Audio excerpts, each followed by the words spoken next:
Pierre-Luc, les gens s'apprêtent à écouter un épisode de Trois-Bières qui est particulièrement policier. Écoute, aujourd'hui, avec nous, on a une détective, ma foi. Une détective, Yannick. Une détective privée, pas publique, privée. Exactement. Une détective privée qui a son propre podcast dans lequel elle creuse à travers une histoire d'ici, du Québec. Et elle nous parle de plein de choses. Et il va y avoir une suite que vous allez comprendre dans 2 semaines à ça. Fait que c'est bon d'écouter l'épisode puis se préparer à ce qui s'en vient bientôt. Vous allez voir, on a des grosses nouvelles. On apprend tous des choses dans 2 semaines. Des nouvelles du passé de la part de Annie Richard, la dépoussiéreuse de crime. C'est le nom de son podcast si vous voulez. Ben, attendez d'écouter le nôtre. Après, aller écouter le sien. Mais on a eu vraiment du fun avec elle d'apprendre plein d'affaires policières, criminelles, qui sont un peu historiques, un peu présentes en même temps. Exact. Puis on va aussi profiter du fait que là, en ce moment, on enregistre ça ici en ce moment, 2 jours après Olivier. On veut premièrement féliciter Mike Ward pour sa victoire. On veut aussi féliciter tous les autres podcasts en nomination. Puis on veut prendre vraiment un temps vraiment important pour vous dire merci à tout le monde qui écoute. Quand vous êtes là, c'est vraiment nice. Lundi passé, à Humour aux As, hier, il y avait un auditeur qui était là qui contribue pas à Patreon, mais c'est cool de nous soutenir dans même aussi. Et c'est cool aussi d'être membre Patreon, évidemment, parce que là, on va pouvoir... Vous en avez plus, vous aimez ça, vous en avez plus, Patreon. Puis c'est cool, vraiment. Fait que merci beaucoup. Fait que, on va remercier justement ces braves gens-là qui des membres Patreon qui nous aident à produire l'émission.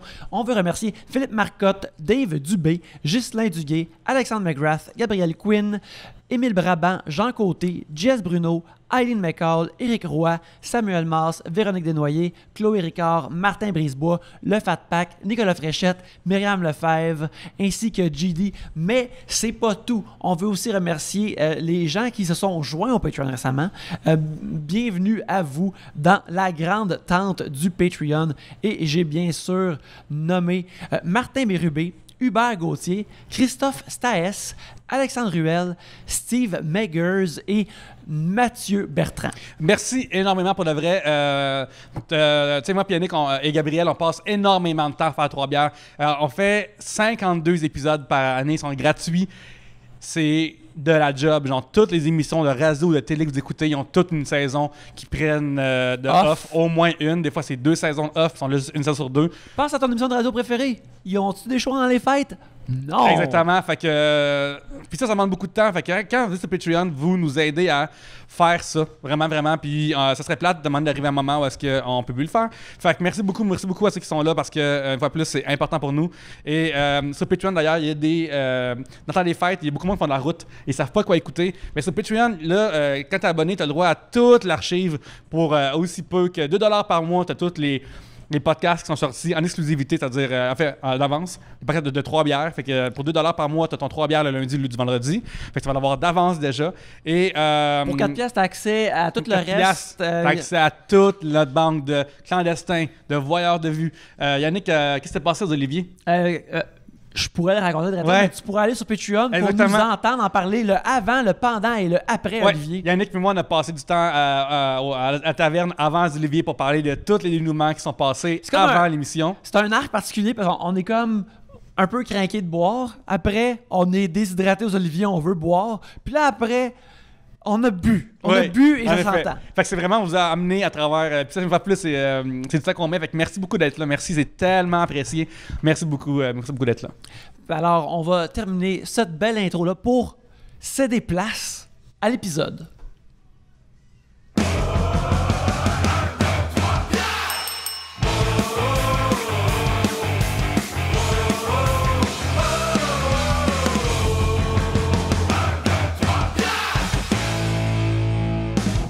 Bienvenue à Trois-Bières, l'émission, on parle des sujets. Je veux pas te couper, Yannick, je suis vraiment désolée. Je veux juste dire qu'on a beaucoup parlé avant l'épisode, puis on avait hâte que l'épisode commence parce qu'on a beaucoup fallait volontairement changer de sujet parce qu'on revenait tout le temps dedans. Absolument. On est prêt. Yannick, fais-nous le discours habituel. Vas-y. Je ferai le discours habituel qui est bienvenue à Trois-Bières. Fais-nous ta promo, Yannick. La promo, c'est notre promo, dans le fond, c'est pour toutes nous autres. Avec tes catchphrases, vas-y. Oui. Trois-Bières. C'est moi en plus que t'es fait depuis longtemps. Trois-Bières. T'es vraiment rodé. Pour vrai, t'es tellement bon, là. Oui, c'est vrai. Plus de 400 fois, là. Ouais. Là, notre 415e fois en ce moment, drette là. Tabarouette. Écoute, ça paraît pareil. On commence à avoir l'expérience quand même. L'expérience, c'est le fun. Ouais. 3 bières. Au début, on rushait un peu. Puis là, Sujet, discussion, ensemble, fun. Cloche, mais il n'y a pas de cloche, il n'y a pas de sujet aujourd'hui. C'est vrai? Parce que je les ai oubliés. Okay. Deuxième fois en 2019 que j'oublie la cloche et les sujets. Le monde de l'autoproduction, les amis, c'est ça. Tu sais, Yannick, 3e prise, t'es out. Ben, t'es out du podcast. Ça sera pas dit que j'ai pas été averti. En place de Jean-Rémy Dufort. Ou Ben, si c'est pour finalement amener un public dans cette petite émission-là, pourquoi pas? Ouais. C'est pas vrai, on en a puis on les aime. On les adore, ouais, mais il y en aurait davantage. Là. Avec Jean-Rémy Dufort, on aurait tellement de public, on pourrait tous laisser nos originaux derrière, puis aller puis faire de l'argent. Nous, on se dit ceci de ça. Je veux juste dire qu'on se dit ceci du commentaire de Yannick. C'est une blague. T'es à ça, Yannick. Ouais. À ça. Bref, on parle de vos sujets habituellement, mais on les a pas cette semaine. Mais on a cependant une invitée très intéressante. Mais pour en parler avec elle, il y a moi-même Yannick. Pierre-Luc. Gabrielle. Et Annie. Yes! Annie, ma foi, on te connaît, non, on t'a approché.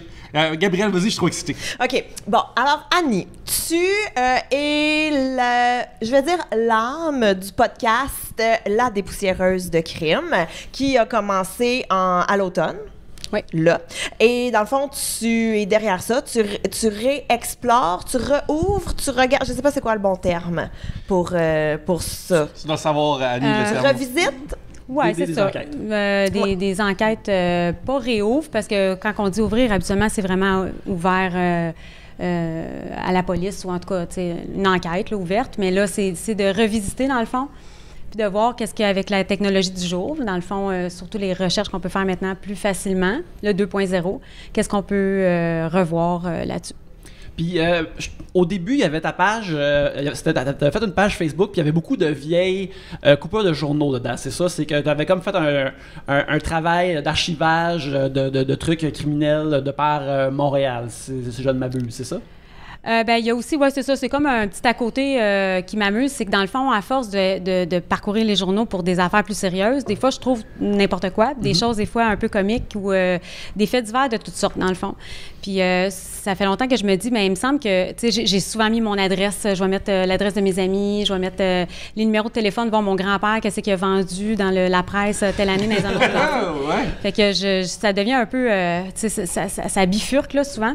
Fait que je m'étais dit, ça peut être le fun de revisiter des coins de rue, des tronçons de rue, dans le fond, pour voir qu'est-ce qui s'est passé dans les faits divers, autant dans le dramatique que dans le loufoque. Puis ça, c'est comme le petit à côté, là. Il y a un de mes amis, Alex, qui fait la même chose, que lui avait le projet de faire une carte des meurtres de Montréal. Oh mon Dieu. Fait que lui, il a tout le temps ses archives, et puis des fois, il m'envoyait « Hey! » Il dit comme « Hey! » Ça, c'était sur Parc, pas loin de chez vous, ça. Tu sais, on essaie de se faire comme, de spotter c'est où les crimes qui ont été proches de ce qu'on a vécu.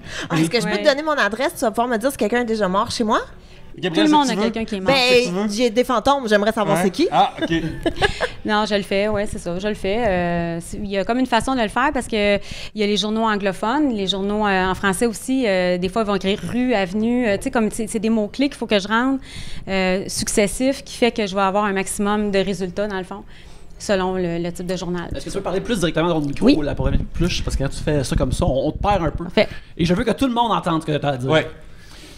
Puis, Yannick, moi, je suis pas détective encore, mais ça m'arrive d'avoir des problèmes mentaux qui font que j'avais obsédé par une personnalité publique, souvent décédée, et que je finis par la stalker, comme je vais d'Internet, parce que c'est moins creep que quelqu'un qui est vivant, d'une façon. Si je checkais quelqu'un d'Instagram, ça serait vraiment curieux. Puis, il y a une couple d'années, je suis tombé dans le vortex de Pax Plante et Brave Gaillard. Oui, un Brave Gaillard, oui. Ouais. Ok, écoute, regarde. C'est parti de la moralité. Oui, il y avait Montréal. La moralité était stricte à l'époque, mettons. Mais Yannick, dans ma découverte, je t'avais envoyé qu'à côté de chez vous, il y avait une fusillade. Puis quelqu'un qui est mort chez eux par une balle perdue. Oui. Puis je me suis fait d'avoir envoyé ça, puis t'avais comme paniqué, genre, ou pas de l'anxiété, ou je me trouve une affaire de comme. Non, j'avais pas paniqué, mais j'étais comme, c'est nice, c'est arrivé dans mon coin. C'est relaxant de savoir. Ouais. Mais tu sais, c'est plus surprenant que moi, je vis dans le Myland, qu'il y avait tant une activité assez criminelle, qu'il y a des guns qui se passent. Ça m'a vraiment surpris à ça. C'est juste des Des chars qui ramassent du monde. C'est des chars qui ramassent du monde, des compagnies, des vieilles affaires de textiles qui sont remplacées par des startups et des jeux fastidiques. Alors, c'est rendu bien calme maintenant. Il n'y a plus ça. Ouais, mais sauf que les propriétés sont vieilles. Fait que là, c'est pour ça que sûrement qu'il y a plus de choses à trouver dans les archives. Souvent, c'est ça aussi. Qui sait, peut-être que je vais ouvrir un mur chez moi un moment donné et découvrir un squelette. Et là, qui t'appelle? Des poussiéreuses de crime. C'est là que je vais t'appeler. La police, puis après, je veux dire, comme priorité, mais quand même.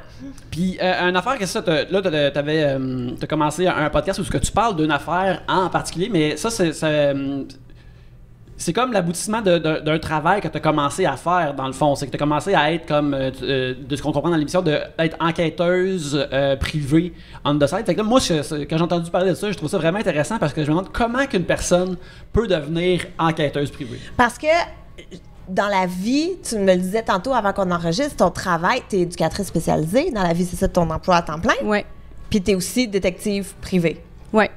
C'est tellement cool. Ouais. On dirait que ta job d'éducatrice spécialisée est un cover Oui. pour enquêter sur un des enfants ou des parents qui viennent aller chercher leur enfant. Oui, non, ça a l'air spécial, mais ça s'est fait par accident. Comme je dis souvent, c'est pas quelque chose que... Tu sais, comme présentement, c'est la mode, là, le crime, puis... T'as tout le temps été en mode de crime. Je pense Oui, mais mettons, pour les productions, puis tout ça, tu sais, avant, t'avais Le Tueur si proche au Canal D, puis j'étais bizarre de l'écouter, tu sais. Maintenant, t'as des Netflix, t'as plein d'affaires, tu sais, c'est comme devenu... Canal il y a plus de qualité d'investiguer, je pense, dans le domaine. Oui, c'est ça, Canal Investigation qui est arrivé entre-temps. Mais non, c'est ça, dans le fond, ça s'est fait quand même par accident, sans que je le décide nécessairement. Mais comment ça s'est passé? Est-ce que, genre, dès que tu étais ado, tu t'intéressais déjà, tu sais, aux faits divers, aux enquêtes policières et tout? Est-ce que tu aurais voulu être une policière comme telle, une enquêteuse, ou c'est vraiment juste, tu sais, un hobby? Non, c'est ça, l'inverse, dans le fond. Là, vraiment pas. C'est que, dans le fond, j'ai une bonne amie à moi que ses parents sont embaummeurs de métier, les deux. Puis, donc, on était au courant de ce qui s'était passé pour des cas assez connus là, et sordides là, qui sont arrivés à Montréal et les environs. Puis ça a fait qu'elle, dans le fond, elle n'était pas désensibilisée, là, parce qu'on ne l'est jamais, mais elle était plus habituée à ce sujet-là. Tu sais, journée pédagogique, elle allait embaumer avec sa mère, là, fait que c'était quand même spécial un peu. Fait que elle, dans le fond, elle a commencé à fouiller les archives. On était quand même des personnes qui aimaient fouiller les archives à la base. Mais au début, moi, ça me torturait vraiment, là, quand elle voulait regarder ça. Je trouvais que c'était... Puis à un moment donné, c'est comme si j'ai voulu y aller à fond parce que je le sentais qu'on était capable d'aller trouver des détails, des choses qui n'allait pas réinventer la roue, mais qui allait peut-être, je sais pas, remettre des informations, des fois, remettre la chronologie des faits, tout ça. Fait que ça s'est fait comme ça. On a fait toutes les deux notre permis. Dans le fond... Quand ça marche, il y a un permis pour devenir détective.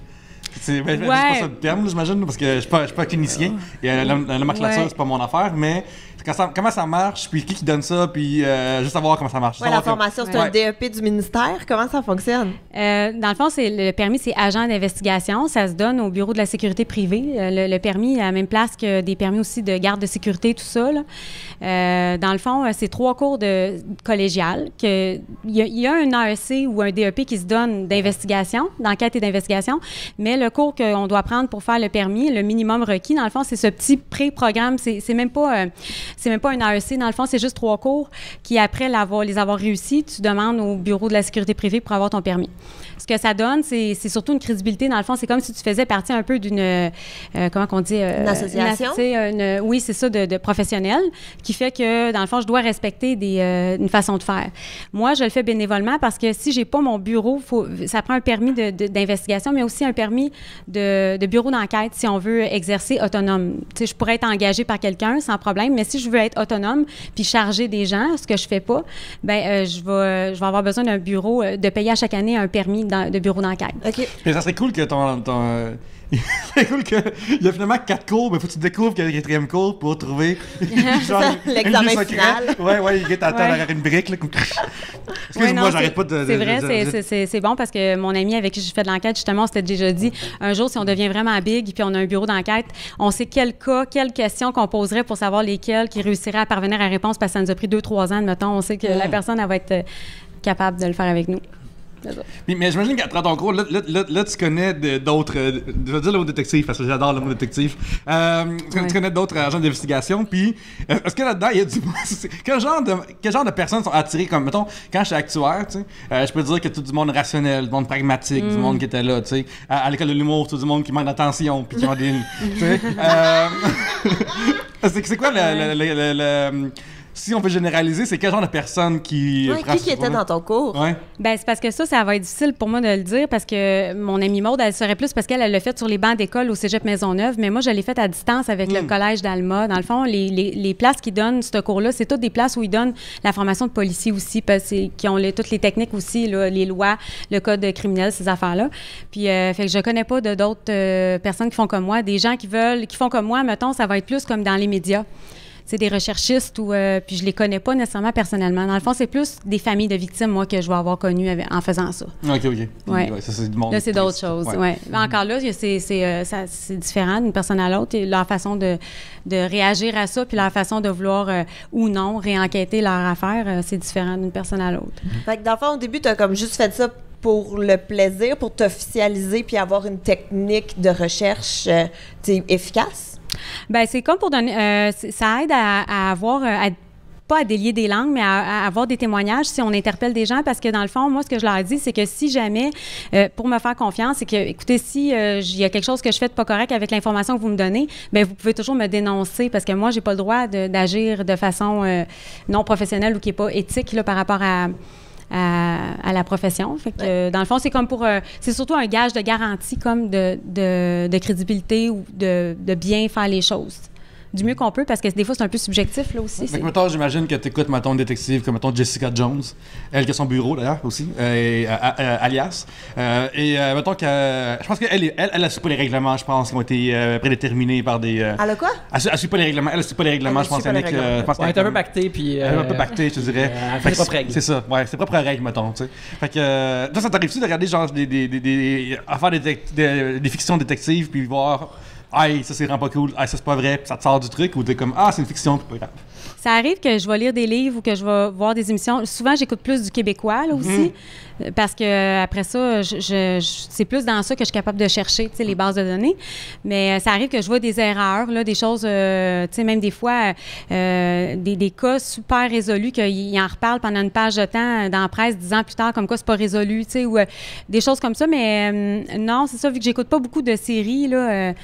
Je regarde ce qui s'est passé pour vrai souvent, tu sais, mais j'en écoute quand même, là, mais c'est plus souvent des vraies affaires. C'est quoi ta préférée? C'est quoi ton top 3, mettons, de séries d'enquête policière ou trucs de même, que ce soit des vrais cas ou carrément fiction? Qu'est-ce qui est bon pour toi? Oh boy, selon qu'est-ce qu'il y a le saut des poussiéreuses? Ben c'est ça, c'est plus des chroniqueurs. Mettons, il y a l'auteur Daniel Proulx de la presse qui était chroniqueur, qui a fait des séries, les grands procès. Ah oui, c'est vrai! C'était tellement cool! Il y a un deuxième livre qui est sorti récemment sur comme l'espèce de dernière batch là, des années 60 à aujourd'hui. Lui, j'aime vraiment ça parce qu'il sort des histoires qui sont souvent des affaires qui n'ont pas été remâchées finalement, puis que je pense que j'ai trouvé de quoi de nouveau, mettons. Puis finalement, Daniel Proulx l'a toujours sorti. Ça me fait sourire parce que c'est comme un peu un idole, là, finalement. Sinon, ben c'est sûr, dans les séries plus américaines, là, récemment sur Netflix, j'ai vu Grégory, qui est comme une histoire qui s'est passée en France. C'était vraiment très bon. C'est quoi, Grégory? Ça est sorti récemment, mais c'est semi-documentaire, mais... Ouais. C'est quoi, des Français, je pense? Oui. Ouais. C'est ça, hein? Oui. Puis c'est vraiment bien fait. Puis la twist que ça a, parce que je trouve que c'est le fun quand il y a beaucoup de viande autour de l'os aussi. Tu sais, des fois, c'est un peu tentaculaire, mais quand c'est bien fait, une série, mais on va être capable de l'assimiler. Tu sais, ça j'ai bien aimé ça. Sinon, vite comme ça, ben, tu sais, c'est des émissions plus québécoises, peut-être, là. Tu sais, bien sûr, ceux de Claude Poirier. Jean-Nicolas Véraud, Jack Carter. Jack Carter, ouais. J'ai pas écouté ça. J'ai même pas écouté Selon des ponts de Montréal. Sinon... moi, j'écoutais beaucoup il y avait un podcast, justement, français. C'est là que j'ai entendu parler de l'affaire Grégory, que j'ai pas été capable d'écouter au complet parce que c'est absolument horrible. Mais ça s'appelle L'heure du crime, qui est un podcast français. Puis on dirait que c'est Joël Le Bigot, mais avec un accent français qui fait la narration. Fait que c'est bon, mais des fois, il est comme, bon, là, il s'est passé ça, mais ce qu'on en dit, ce qu'on en sait. Fait que j'ai arrêté un moment donné de l'écouter parce que c'est en même temps tout le temps des histoires de meurtre à tous les jours. Je sais que toi, c'est ta vie, là, mais moi, un moment donné, je trouvais ça dur au début. Des fois, j'arrêtais, là. J'en rêvais la nuit, là, des fois. Ah ouais, c'est vrai? Oui. Ben, tu sais, ça m'est déjà arrivé aussi. J'ai pogné mon homme, comme ils disent, là, l'expression, d'un premier temps, quand tu lis au début, je voulais pas les lire, les rapports d'autopsie. Je trouvais que c'était voyeur, je trouvais que c'était pas... puis je voulais pas les lire, tu sais, surtout quand c'est des enfants, là. Oh mon Dieu. Puis quand tu lis un rapport d'autopsie qui fait quasiment 8 pages recto verso de sévices sur un enfant, là, c'est là que tu réalises que c'est vrai. Puis c'est pire qu'un film d'horreur, là, parce que c'est vraiment... Puis chaque détail, c'est pire encore. Des derniers mots aussi, ça, des affaires vraiment... puis ça, d'un premier temps, Mané, j'ai dit, qu'est-ce que je fais là? C'est quoi ça? Ça m'a même rendue anxieuse. Puis à un moment donné, ça a pu faire que moi, je continuais pareil, puis ça m'a désensibilisée, mais pas d'une façon, comme je dis souvent, pas pour devenir insensible, mais être capable de continuer. Devenir habitué ou pas habitué, mais... T'as dissocié peut-être un peu de... Je sais pas. C'est juste... Ouais, mais c'est juste... c'est ça. À force de lire, je pense. C'est vraiment, je pense que ça doit être un peu comme un ambulancier, à force de... Même si t'as toujours de quoi qui peut être pire qu'une autre fois, mais tu sais... Éventuellement, tu mets ça dans une boîte, puis tu laisses ça derrière quand tu retournes chez vous, quand tu es dans ta famille ou des affaires comme ça. T'sais. Ça m'a pensé parce que tu as mentionné être éducatrice spécialisée. Ma mère aussi était éducatrice spécialisée, puis des fois, elle a travaillé dans un sanatorium. Absolument, c'est avec des personnes âgées. Mais comment ça s'appelle? Un sanatorium. Sanatorium. Un sanatorium? Mais exact. je pensais que... Là, peut-être que je vais avoir l'air stupide, mais je pensais que le sanatorium, c'est... Un hôpital psychiatrique. Merci. Mais ouais, c'est ça. Je pensais que c'est comme un vieux terme de, tu sais, comme les gens allaient là pour mourir. Puis, je te dirais que c'est un peu ça qui se passe. Non, mais je pensais pas que ça existait encore comme mot. Je pensais que c'était comme un asile ou un... C'est comme genre le mot apothicaire, genre. J'allais à l'apothicaire. Ouais, moi aussi, j'adore ce mot-là, mais c'est comme genre, m'aller à l'apothicaire, mais là, il va aller voir sa mère au sanatorium. Apothicaire, tu sais qu'il y a un pilon pour écraser quelque chose, pour faire une poudre avec. Mais c'est peut-être juste parce que t'en Abitibi aussi, là. Genre, c'est pas rendu encore. Les termes sont pas rendus encore. Genre, fait que ton père... On dit encore les orientaux pour les gens qui viennent de l'Asie, là, en Abitibi, tu sais. Non, c'est pas vrai. Mais ta mère allait dans sa machine jusqu'à... Après ça, elle a fait un tour de machine, elle allait à la job. Mais bref, elle travaillait beaucoup avec des personnes âgées. Mais un moment donné, il y a quelqu'un qui était comme... vraiment plus jeune, qui avait eu un grave accident, qui l'avait laissé, qu'il fallait qu'il s'occupe d'eux autres là-bas. Puis ça, tu sais, ma mère en parlait, puis c'était vraiment un downer, là, tu sais, c'était vraiment comme super difficile d'entendre. Puis là, j'ai demandé, tu sais, quand tu côtoies beaucoup d'affaires comme ça à chaque jour, tu sais, comment tu fais pour pas que ça te déprime tout le temps? Puis elle, maintenant, t'es à la retraite, mais à cette époque-là, elle devait être comme, tu sais, mi-carrière, là. Puis moi, je suis adolescent, puis là, tu sais, elle dit comme, tu sais, à un moment donné, tu fais juste comme, tu sais ça, là, tu fermes une porte derrière, tu mets dans une boîte, puis tu reviens à la maison, puis tu fais autre chose, parce que sinon, ben, tu sortiras jamais de la job, tu seras jamais heureux, là. C'est vraiment terrible. Là. Mais c'est très. Mais il y a une super belle scène dans. Là, je sais, That 70s Show, là. Je sais que tu serais surpris qu'il y ait une belle scène là-dedans. Mais la mère d'Eric Foreman, elle est infirmière. Dans les années, ça se passe guerre du Vietnam. 50, 60, mais 70s. Regarde. Une chance, tu voulais pas avoir l'air niaiseuse. Finalement, les deux parlaient pas bien anglais. Parce que c'est 70s. Non, mais parce que des fois, il y a des flashbacks. Bref, elle est infirmière dans les années 70. Puis un moment donné, Eric, il va au travail avec elle. Puis il y a un monsieur qui meurt sur son chiffre.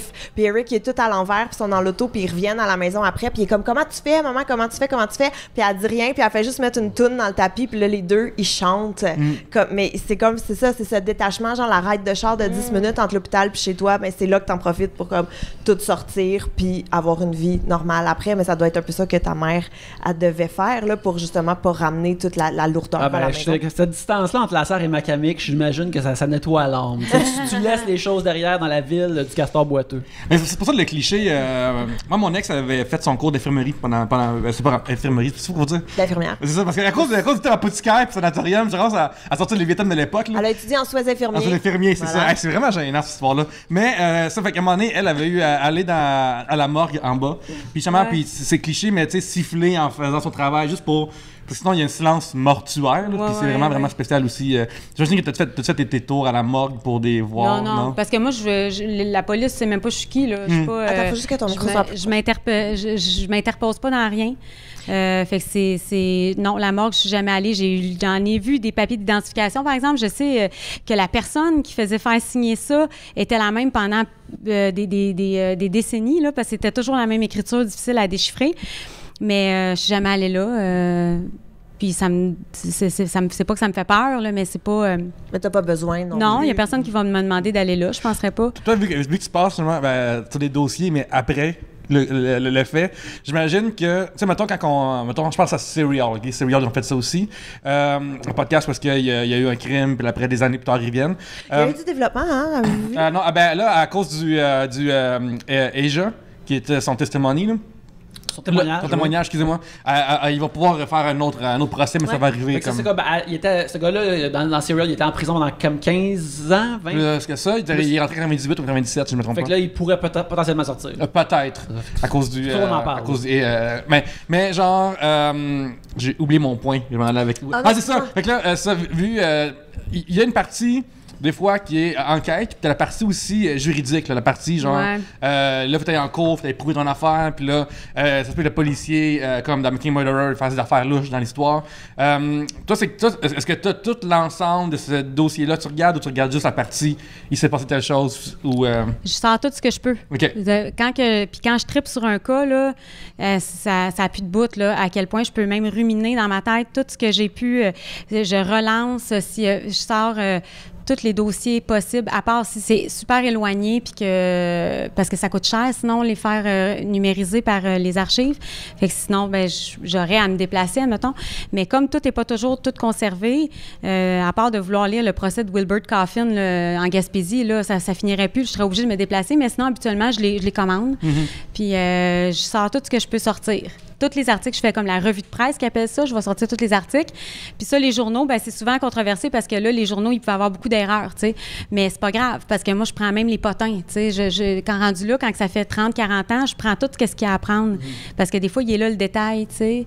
Puis, fait que je sors la paperasse juridique. Puis je vais sur Facebook, je vais jusqu'à trouver la descendance. Des fois, je ne vais pas nécessairement les interpeller, par exemple. Ça, je suis un petit peu fleur bleue là-dessus. J'ai de la misère à le faire, mais je vais au palais de justice chercher le plumitif criminel des personnes. Qu'est-ce qu'un primitif criminel sur quelqu'un? C'est comme l'index, mettons comme un index dans un livre du dossier criminel. Parce que le dossier criminel, on n'a pas le droit d'avoir ça. C'est la police qui l'a. Fait que c'est parce que ça, le dossier, ça contient vraiment tout, là, justement, des déclarations, des photos, puis tout ça que j'ai pas le droit de voir. Là. Surtout si c'est pas clos comme affaire. Fait que c'est, dans le fond, l'index criminel. C'est un peu, mettons, par exemple, je sais pas moi... je vais nommer un cas là, qui est connu quand même, là, mais tu sais, mettons, celui qui était soupçonné dans l'affaire de Julie Surprenant. Bien là, si je vais chercher, lui, je vais avoir ses adresses de chaque fois qu'il y a eu une date d'infraction, une ouverture de dossier. Des fois, ça va être adresse inconnue, par exemple. Surtout si c'est un cas de la route, parce que, tu sais, il va pas nécessairement prendre son adresse, ils vont-tu vraiment avoir besoin, bon, en tout cas, ou je sais pas c'est comment qu'ils rentraient ça dans les dossiers. Puis là, je vais avoir la date d'ouverture du dossier, qui est généralement le début des procédures juridiques. Puis là, si c'est comme un gros procès, admettons, avec des jurys, des témoins, tout ça, ben je vais avoir juste les dates d'entrée de tout ça avec des codes. Puis il va y avoir les codes criminels. Fait qu'il faut que j'aille sur le code criminel en ligne pour savoir si c'est quoi qu'il a fait, dans le fond.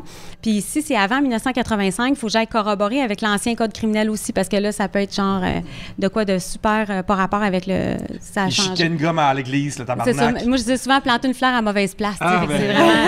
Je te donne la mienne, si tu veux. OK, c'est bon, je vais la garder. Fait que c'est ça, le primitif criminel. Civil, ben c'est un peu la même chose, mais mettons pour des procédures civiles, régie du loyer ou pension alimentaire. Mon Dieu, fait que c'est pas quelque chose que tu fais quand t'es pressé puis que t'as juste 5 minutes de lousse, là. Faut, ben, je pitonne, là. Ben, civil, je suis pas bonne là-dedans, là, moins parce que souvent, c'est plus sur le criminel qui m'intéresse. Parce que le civil me donnera pas les adresses. Moi, ce que je veux, les adresses, ça a l'air vraiment stalker, dire ça. Google Maps, Go Street View. Souvent, là, c'est des dates qui datent de 20-30 ans. C'est parce que je me fais une carte avec des points, avec les cas non résolus, puis avec toutes ces personnes-là. Parce que des fois, je me dis, le non résolu réside probablement dans le résolu. Ça veut dire les personnes qui ont tué plusieurs fois. Je sais c'est qui, moi. Il y en a qui... Ici, au Québec, on n'a pas publicisé tant que ça. On connaît beaucoup Richard Blast, etc., mais on a des très grands criminels. Je sais même pas c'est qui, Richard. Je connais le nom. Blast? Blanc? Blast, B-L-A-S-S. Parle-nous de Richard. Mon Dieu, OK, là, j'ai plein de tables. C'est comme quand Evelyne, elle vient, là, en ce moment, dans ma tête, j'ai plein de... Moi, ça me dit quelque chose. Je sais qu'il a tué plus qu'une personne. Oui, ben c'est un criminel, c'est ça, dans Rosemont, Petite-Patrie, qui a aussi déjà resté dans l'Est de Montréal, qui est allé à l'école de réforme dans le temps, le Mont-Saint-Antoine. Une famille de criminels au complet qui, finalement, s'est évadé plusieurs fois de prison. C'est les Dalton à date. Je veux dire qu'à date, c'est les frères Dalton que j'imagine. Oui, ça, c'est plus les frères Dubois aussi qui étaient comme ça. En tout cas, les frères Blas, ils étaient 3, en tout cas, criminels d'habitude, là. Puis, c'est ça, Richard Blas, il a tué lâchement 10-12 personnes au bar Le Gargantua, qui était au coin de Beaubien et me semble pas loin de Saint-Denis, dans le fond, là, qui les a enfermés dans une cache à alcool. Il a mis le jukebox, puis il a mis le feu, 3 foyers d'incendie, parce qu'il avait tué le gérant du bar. On sait pas, là, c'était quoi l'adversité entre les deux. Puis finalement, c'est ça. Puis, dans le fond, la police l'a rattrapé dans un chalet à Val-David. puis ils l'ont tué. Puis ça a été une controverse aussi parce qu'apparemment qu'il l'aurait, dans le fond, exécuté. Qu'il n'était pas si menaçant que ça, mais ça reste... c'est leur ça, j'ai voulu sortir le dossier, mais il est plus bien là. Et... Ah ouais? Fait que ça rend la situation encore plus... louche. Nébuleuse, ouais, c'est sûr. Il y en a qui s'en plaindront pas parce que c'était quelqu'un qui était vraiment... c'était vraiment un criminel notoire. Qui faisait pas dans dentelle pantoute non plus, là, fait que, mais ça, c'est arrivé en 75, fait que ça fait un bout de temps, là, mais c'est resté un peu un des notoires là, qu'on connaît beaucoup avec Jacques Messrine puis d'autres... Mais quand tu parles du résolu, tu sais, c'est que peut-être que, justement, mettons, s'il y avait une map, mettons, qui mettait jusqu'à Val-David, puis que tu savais que dans cette période de temps-là, il y avait peut-être d'autres meurtres non résolus. Exactement, tu pourrais commencer à penser que peut-être Richard Blas est impliqué là-dedans. Là. Fait que c'est ça admettons, que tu veux dire. Là, c'est sûr que Richard Blas, dans les cas que moi je regarde, mettons, dans les meurtres non résolus de femmes et enfants, qu'on regarde souvent, surtout dans la décennie 70, qui a été plus meurtrière, ben là, je soupçonnerais peut-être pas Richard Blas, là, mais comme exemple, c'est bon dans le sens où ça fait des liens ADN un peu comme entre régions, comme des points chauds, admettons. Puis oui, des fois, ça peut... puis même, je vais chercher les actes de mariage en généalogie parce qu'à l'époque, ils mettaient l'adresse des époux avant et après mariage. Puis j'y rentre avec les autres. Puis, ça reste hypothétique. Puis ce serait vraiment absolument pas légal que je me mette à partager ça, même si c'est plus des adresses qui sont valides. Mais ça peut même faire perdre un peu du naturel à des personnes qui pourraient se sentir... Le but, c'est vraiment juste de faire... Dans le fond, c'est comme un recensement, finalement. C'est comme du stalkage next level. C'est tellement le fun! Plus historique, c'est ça. Moi, je brille moins dans des affaires récentes. Là, c'est plus dans des affaires que je peux aller chercher. Mais parce que tu parles beaucoup d'archives puis de trucs auxquels tu as accès et tout. Est-ce que tu peux nous faire comme un genre d'étage de, mettons, les gens normaux, comme nous trois, à quoi on a accès? Les gens qui ont ta formation, à quoi ils ont accès? Puis c'est quoi comme le next level qui ont accès vraiment à tout? J'imagine que c'est les policiers qui ont accès à tout, puis toi, t'es comme entre les deux? Il n'y a rien que j'ai accès que vous n'avez pas accès. Ah ouais? C'est juste qu'il y a des embûches, c'est ça. Puis, d'ailleurs, Julie Surprenant, c'est une enquête du coroner. C'est la seule enquête du coroner que j'ai lue de quelqu'un dont on n'a pas trouvé le corps. Habituellement, c'est avec un corps, une mort violente ou douteuse. Puis elle, il n'y a pas de corps. Fait que dans l'enquête du coroner, c'est ce que le père déplore. Non seulement l'affaire qui est arrivée que le suspect aurait avoué à l'hôpital, mais que, bon, le secret médical, etc., jusqu'où va le secret quand que... pas le secret, mais je sais pas, la protection de la personne qui est qui est dans un hôpital et tout ça, puis jusqu'où ça va, parce qu'il est en train de dire où est-ce qu'il a mis une fille de 16 ans son corps, tu sais, ça devient... Dans le fond, c'est ça, Julie Surprenant, c'est que c'est une jeune fille qui a été kidnappée, qui a disparu, en fait, qu'on n'a jamais retrouvé son corps ni rien, puis le potentiel tueur il est décédé. Il est décédé en 2006, il me semble, c'est ça. Puis il aurait fait des aveux sur son lit de mort, mais ils peuvent pas s'en servir à cause du secret professionnel. En fait, ils s'en sont servis dans le sens où ils ont fait des fouilles, je pense, là, peut-être pas, je sais pas si on fait ça, ça reste la rivière des Mille-Îles aussi, là, ça bouge beaucoup, puis, mais oui, il y a ça, puis il y a aussi que le père déplorait que ce présumé meurtrier-là restait dans le bloc appartement. Fait que lui, il aurait aimé savoir avant de déménager, chose que, bon, évidemment, c'est controversé parce que là, on peut pas, les gens pourraient, tu sais, si on sait qu'on a un tueur d'enfants ou quelqu'un qui viole ou quoi que ce soit proche de chez nous, ça va troubler la paix, ça aussi, tu sais, malheureusement, il faut le voir comme ça aussi parce que ça fragilise ces personnes-là qui peuvent avoir une santé mentale aussi, qui nous dépasse, là, ce qu'ils vivent, fait que c'est un peu ça, puis dans le fond, ce qui déplace, c'est qu'ils puissent pas, on pouvait pas facilement aller au primitif parce que c'est vrai, c'est super compliqué, c'est archaïque comme système, tu sais, le fond d'écran, il est bleu, là, tu sais, vraiment, tu rentres, tu sais, c'est comme 3,0,20, puis même moi, je suis comme, faut toujours que je me ramène un petit papier avec moi pour me faire un reminder parce que c'est compliqué. C'est genre de clavier, tu sais, qu'il y avait des touches épaisses de même, t'entends comme... Smith Corona, là, quasiment, c'est ça, c'est vraiment... Non, le clavier est normal, c'est vraiment, c'est l'écran, c'est la plateforme, le logiciel, ou je sais pas trop, qui est archaïque. Moi, j'ai pensé un temps que c'était pour faire exprès, pour qu'on puisse pas tous... Puis en même temps, je jugeais pas de ça parce que je me disais, c'est vrai qu'à un moment donné, n'importe qui va faire sa carte de pédophile. Encore là, tu peux pas chercher selon... en tout cas, je pense pas que tu peux chercher selon l'acte criminel, mais quand même, il y a une façon de faire. Là, puis le monde qui sont bons en informatique, je ne suis pas. Je suis bonne pour chercher, mais pas dans le système en tant que tel. Oui, c'est ça. T'as tout récemment un téléphone, là. J'ai toujours eu un téléphone, mais c'est un peu comme une grand-mère qui a sa tablette. Je prenais Wi-Fi quand il n'avait. Mais la ligne téléphonique, ça fait 2 jours, oui. Ce que j'aurais cru avec ton travail, c'est tu vas te rejoindre tout le temps pour les développements, mais... Non, parce que je parle pas aux gens. Je parle pas à grand monde. Je parle sur Messenger. C'est ça.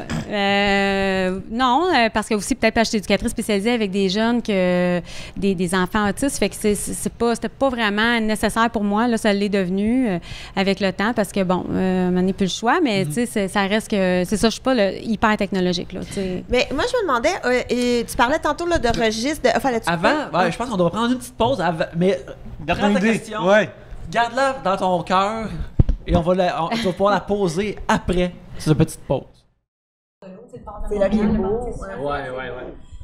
Mais cette île, moi, c'est la seule ville du monde entier. J'ai pas fait toutes les villes du monde entier, mais on était en tournée avec l'ENH et il y a des gars qui se sont fait revirer de bord du poulet frit Kentucky parce qu'il y avait plus de poulet. Ah, on a vu ça à la prairie. Fait que ouais, vous avez déjà vu ça à la prairie. Ouais. C'est vrai? Pas pour rien que les bases du colonel sont en train de mourir au Québec. Ouais, je suis retourné à la prairie sur Montachour récemment, puis c'est rendu un béni. Puis je suis comme... Écoute, Non, mais genre, comme, au pire, je change de vocation. Viens, Subway, mais rester du poulet, puis je trouve que c'est tough à follower vous pouvez après. tous suivre mon documentage de la déchéance, de la déchéance du poulet frit de grosse chaîne sur le projet Free, mon Instagram qui parle juste de poulet frit. Absolument. Mais là, je peux te poser ma question? Oui, on est de retour. On est de retour, yeah! J'ai déjà toutes listé les questions que je voulais poser en plus pendant la pause. Mais non, mais celle que je voulais demander, c'est...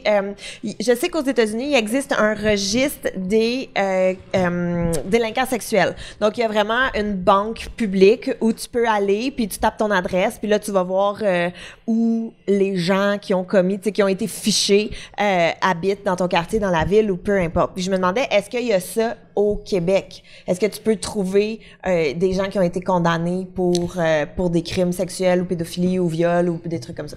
Ben dans le fond, non, on n'a pas ça là. Même tu sais quand il y a les cartes là, du Journal de Montréal, c'était souvent controversé. C'était, je sais pas si c'était à jour non plus. Parce que ça, il y a ça, mais c'est que la personne reste-t-elle encore là? Tu sais, il y a une mouvance facilement. Je sais qu'aux États-Unis, on peut facilement avoir les dossiers, les amendements, qu'il y a eu des arrestations. Ici, ben il faut fouiller dans les archives, dans le fond. T'sais. Fait que si tu veux savoir ce qui s'est passé dans ton coin, il faut que tu ailles voir dans les journaux puis que tu mettes les mots-clés nécessaires, mais la personne restera probablement plus là. Seulement que si, admettons, tu trouves quelqu'un de louche autour de toi, tu peux, s'il n'y a pas un nom, parce que la bête noire, pour l'enquêteur, c'est les noms communs, tu sais, des Roger Tremblay, des Serge Côté, c'est la pire affaire. Ou quelqu'un, admettons, comme Marcel Lambert, dans l'affaire Lambert, ben il y avait un encanteur à Saint-Hyacinthe qui mettait une annonce à tous les jours dans l'œil régional, ça gosse, parce que je peux pas l'enlever, ça, de mon filtrage de recherche. Fait que l'encanteur, j'étais écœurée. Fait que c'est ça. Puis, mais c'est vrai parce que aussi les noms spéciaux, ça reste, tu sais, comme le père d'Aurore, Télésphore Gagnon. Ah, c'était commun dans le temps. C'est ça, c'est quand même, mais à cette heure, à cause que je me souviens de Télésphore, ça me reste dans la tête plus que si ça s'appelait genre Marcel Gagnon. Ouais, mais maintenant, Télésphore, ça passe pas dans le beurre, mais dans le temps, c'était un nom super commun. C'est ça aussi, on apprend qu'il y a plein de choses qui changent, tu sais. Puis, mais non, c'est ça, si on veut savoir qu'est-ce qui s'est passé, soit qu'on enquête par individu nous-mêmes, parce que tout le monde peut le faire, en gardant en tête qu'il faut être discret quand on fait ça, ou fouiller ce qui s'est passé sur ta rue, dans ton école, là, c'est comme c'est toujours possible. Mais si moi je voulais voir là, admettons. Mais non, mais en ce moment, tu sais, si je voulais voir tu sais, sur ma rue, mettons là, s'il y a des délinquants fichés sur ma rue, je peux pas aller dans une banque puis faire cette rue-là. J'allais dire le vrai nom de ma rue. Regarde. Mais fait que tu sais, je peux la pas rue de Bagot. rentrer ça. Parce que je sais que je parle vraiment souvent du podcast Criminal, mais eux, ils ont eu un épisode où la fille racontait qu'un soir un peu pompette avec des amis, on va aller voir juste pour le fun, puis de fil en aiguille, ils sont allés niaiser là-dessus et ils ont tapé leur adresse et ils ont découvert que où ils habitaient, il y avait quelqu'un qui était fiché comme délinquant sexuel. Puis là, il était comme fuck, c'est un de nous 5 colocs. Ouais. Fuck. Et là, c'est ça l'histoire.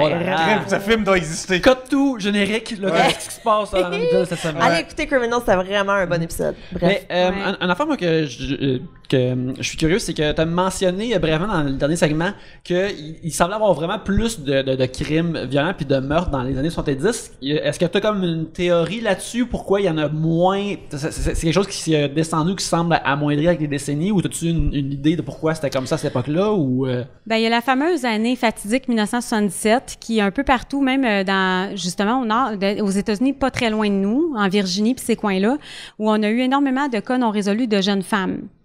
Même des non-identifiés qui ont été trouvés ici. Puis ça, pour moi, c'est comme un point important parce que, c'est aussi les dépouilles qui ont été retrouvées souvent proches des lignes. Des non-identifiés, des jeunes filles de 17 ans, comment ça se fait non-identifié ici? Fait que moi, j'ai une théorie où ce que la personne vient pas d'ici. Puis qu'on a quelqu'un qui voyage, donc qui camionnerait peut-être, les lignes passaient facilement.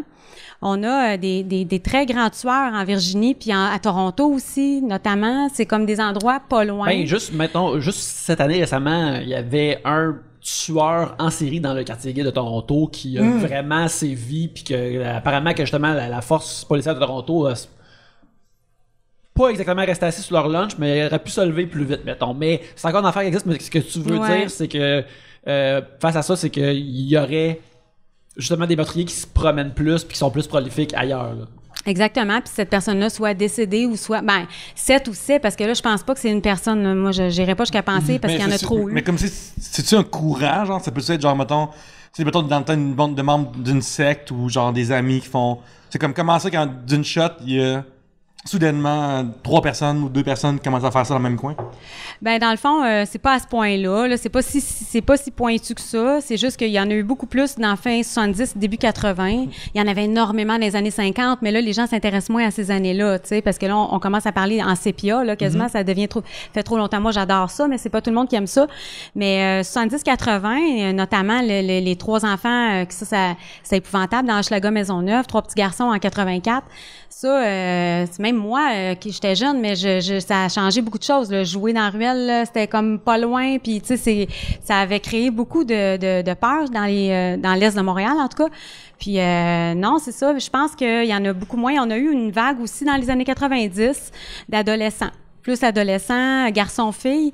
Après ça, c'est sûr qu'il y a le cas de tristement célèbre de Cédrica Provencher, mais en effet, il y en a vraiment beaucoup moins.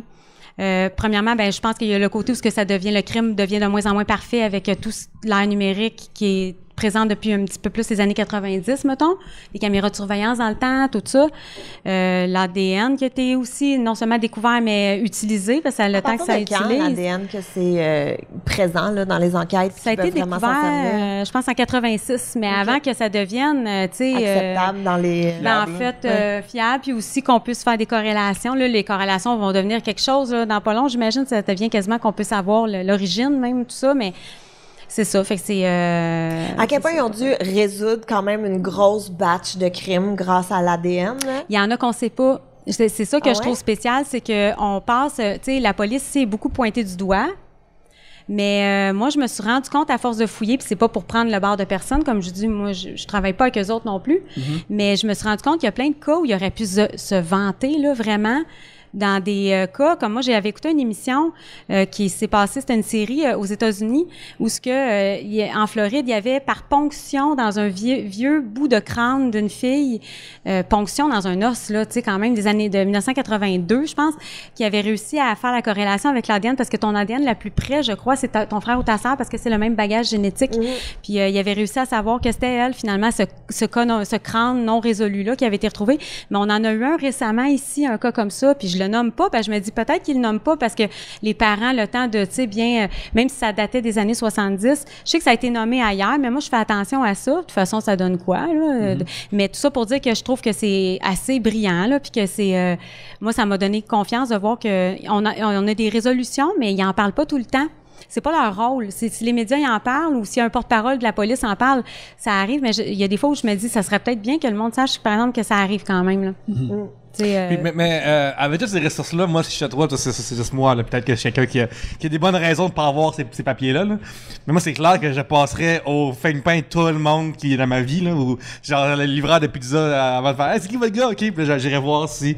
Genre, est-ce que dans ta vie, tu fais ça? Est-ce que tu fouilles pour les gens autour de toi? Je pense pas que la pizzeria ferait comme oui, aujourd'hui, c'est Thierry Bélanger qui va venir livrer ta pizza. Ouais, mais s'il s'appelle Télésphore Provencher, ben là, je peux aller chercher son nom unique. Là, c'est ça, t'as parlé que t'as un enfant, là, soudainement, tu sais le nom des professeurs, là, t'es comme, regarde, là, je vais avoir, ça va être clair, là, moi, savoir ce qui se passe avec ces professeurs-là, là, juste pour être sûr, là. Je suis pas de nature, c'est ça le pire, je suis pas de nature si curieuse que ça pour tout un chacun, là, tu sais, puis même pour fouiller ses réseaux sociaux, tu sais, il faut quasiment que je demande à des filles qui ont déjà eu des grosses passes de jalousie ou de tricherie pour me dire comment faire, tu sais, pour aller chercher, admettons, sur Instagram, je connais pas trop non plus, tu sais, fait que je suis pas, non, je fouille pas pour tout le monde. Sauf que c'est sûr que je vois plus facilement, mettons, des fois pour le fun, moi j'ai cherché dans ma famille, j'ai trouvé chez le père de mon fils un genre de cotronie qui sévissait dans les années 1800 à Saint-Roch à Québec. Écoute, il y avait 46 000 entreprises louches, il était super influent, mais genre... tu sais, puis on était crampés là de voir ça, tu sais, puis c'est toujours le fun. Puis un moment donné, sur ma page, j'avais fait un petit appel d'offres de qui veut savoir s'il y a eu un criminel dans sa famille, tu sais. Ça peut être un vol de sac d'avoine à la coopérative, ça peut être, puis j'en trouve toujours un. Un sac d'avoine? Quel crime de... C'était très punissable, là. Ouais, non, mais genre, on dirait un crime des comptes Catane, genre. Que quelqu'un a pris l'avoine de même, ses côtés, puis il a mis un mouton en place, là. Ah, mon Dieu, je veux savoir. Est-ce qu'on peut se parler après? Oui, pas de problème. C'est ça. Parce que la généalogie, ça, c'est une autre affaire que j'ai développée, que tout le monde peut faire, c'est que dans le fond, je pensais que c'était difficile, mais de nos jours, avec les marges d'erreur, qu'il faut faire attention, mais je peux me rendre en 1700 en 15-20 minutes, là, tu sais, sur une branche, là, tu sais, parce qu'un arbre généalogique, c'est pas long, puis ça fait une queue de pain, comme ils disent, là, c'est... Mais, puis là, ben, après ça, je prends les noms qui sont pas communs, parce que justement, Serge Côté, ça me servira à rien. À moins que ce soit dans un coin précis, là, un certain village, une rue que je peux essayer de savoir. Je peux aller dans un vieux bottin numérisé aussi, savoir qui restait à telle adresse, c'est tellement fascinant, là. Il faudrait pas que je mette le doigt là-dedans. C'est drôle parce que moi, je pensais que j'avais une famille assez, tu sais, c'était une famille quand même là, qui note dedans un peu. Puis là, je me suis dit, puis tu sais, dans des coins un peu chauds. Puis finalement, j'ai juste trouvé un vieil ancêtre chialeux qui chialait pour une pancarte là, qui cachait le perron de l'église parce qu'il voulait checker le monde sortir de l'église. Fait que c'est comment que... Ça, c'était cœur. J'aime vraiment ça. Mais fait que tu prends des cas locaux, tu sais.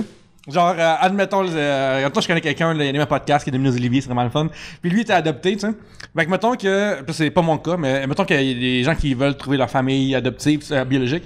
Comment est-ce que, genre là, ça prenne quand c'est arrivé, mettons, ailleurs ou c'est arrivé à l'international?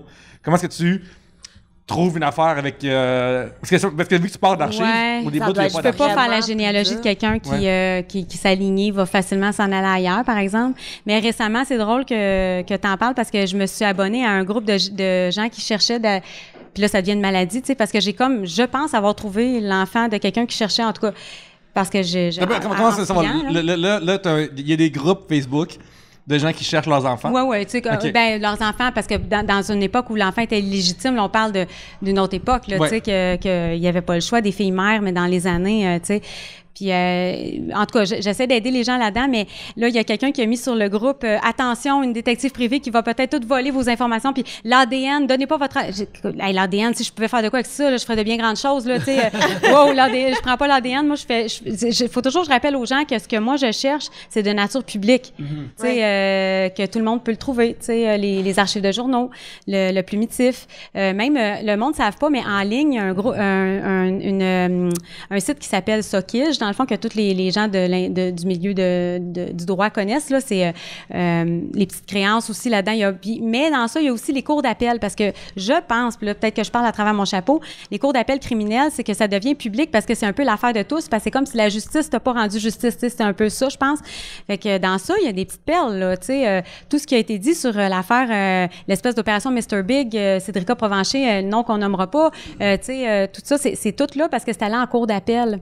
Puis ça, ben c'est tout le monde peut le lire, là. Mais c'est fou, tu sais, il faut vraiment savoir chercher en même temps. Là, moi, tu me lâches là en me disant, faut que tu trouves, tu sais, je reviens avec le podcast que tu as fait qui s'intéresse à l'affaire Lambert, qui est en fait en gros, là, un homme qui a tué sa femme à Sept-Îles dans les années... 77. Oui, c'est la fameuse année fatidique, d'ailleurs. En 77. Puis là, toi, tu repasses là-dessus en disant, il y a des choses qui marchent pas, et ça, c'est louche, ça, c'est louche. On essaie, tu sais, tel bar où ils sont allés. Bon, tu sais, tu revisites vraiment tout ça, mais je veux dire, faut savoir chercher, c'est ça que je veux dire.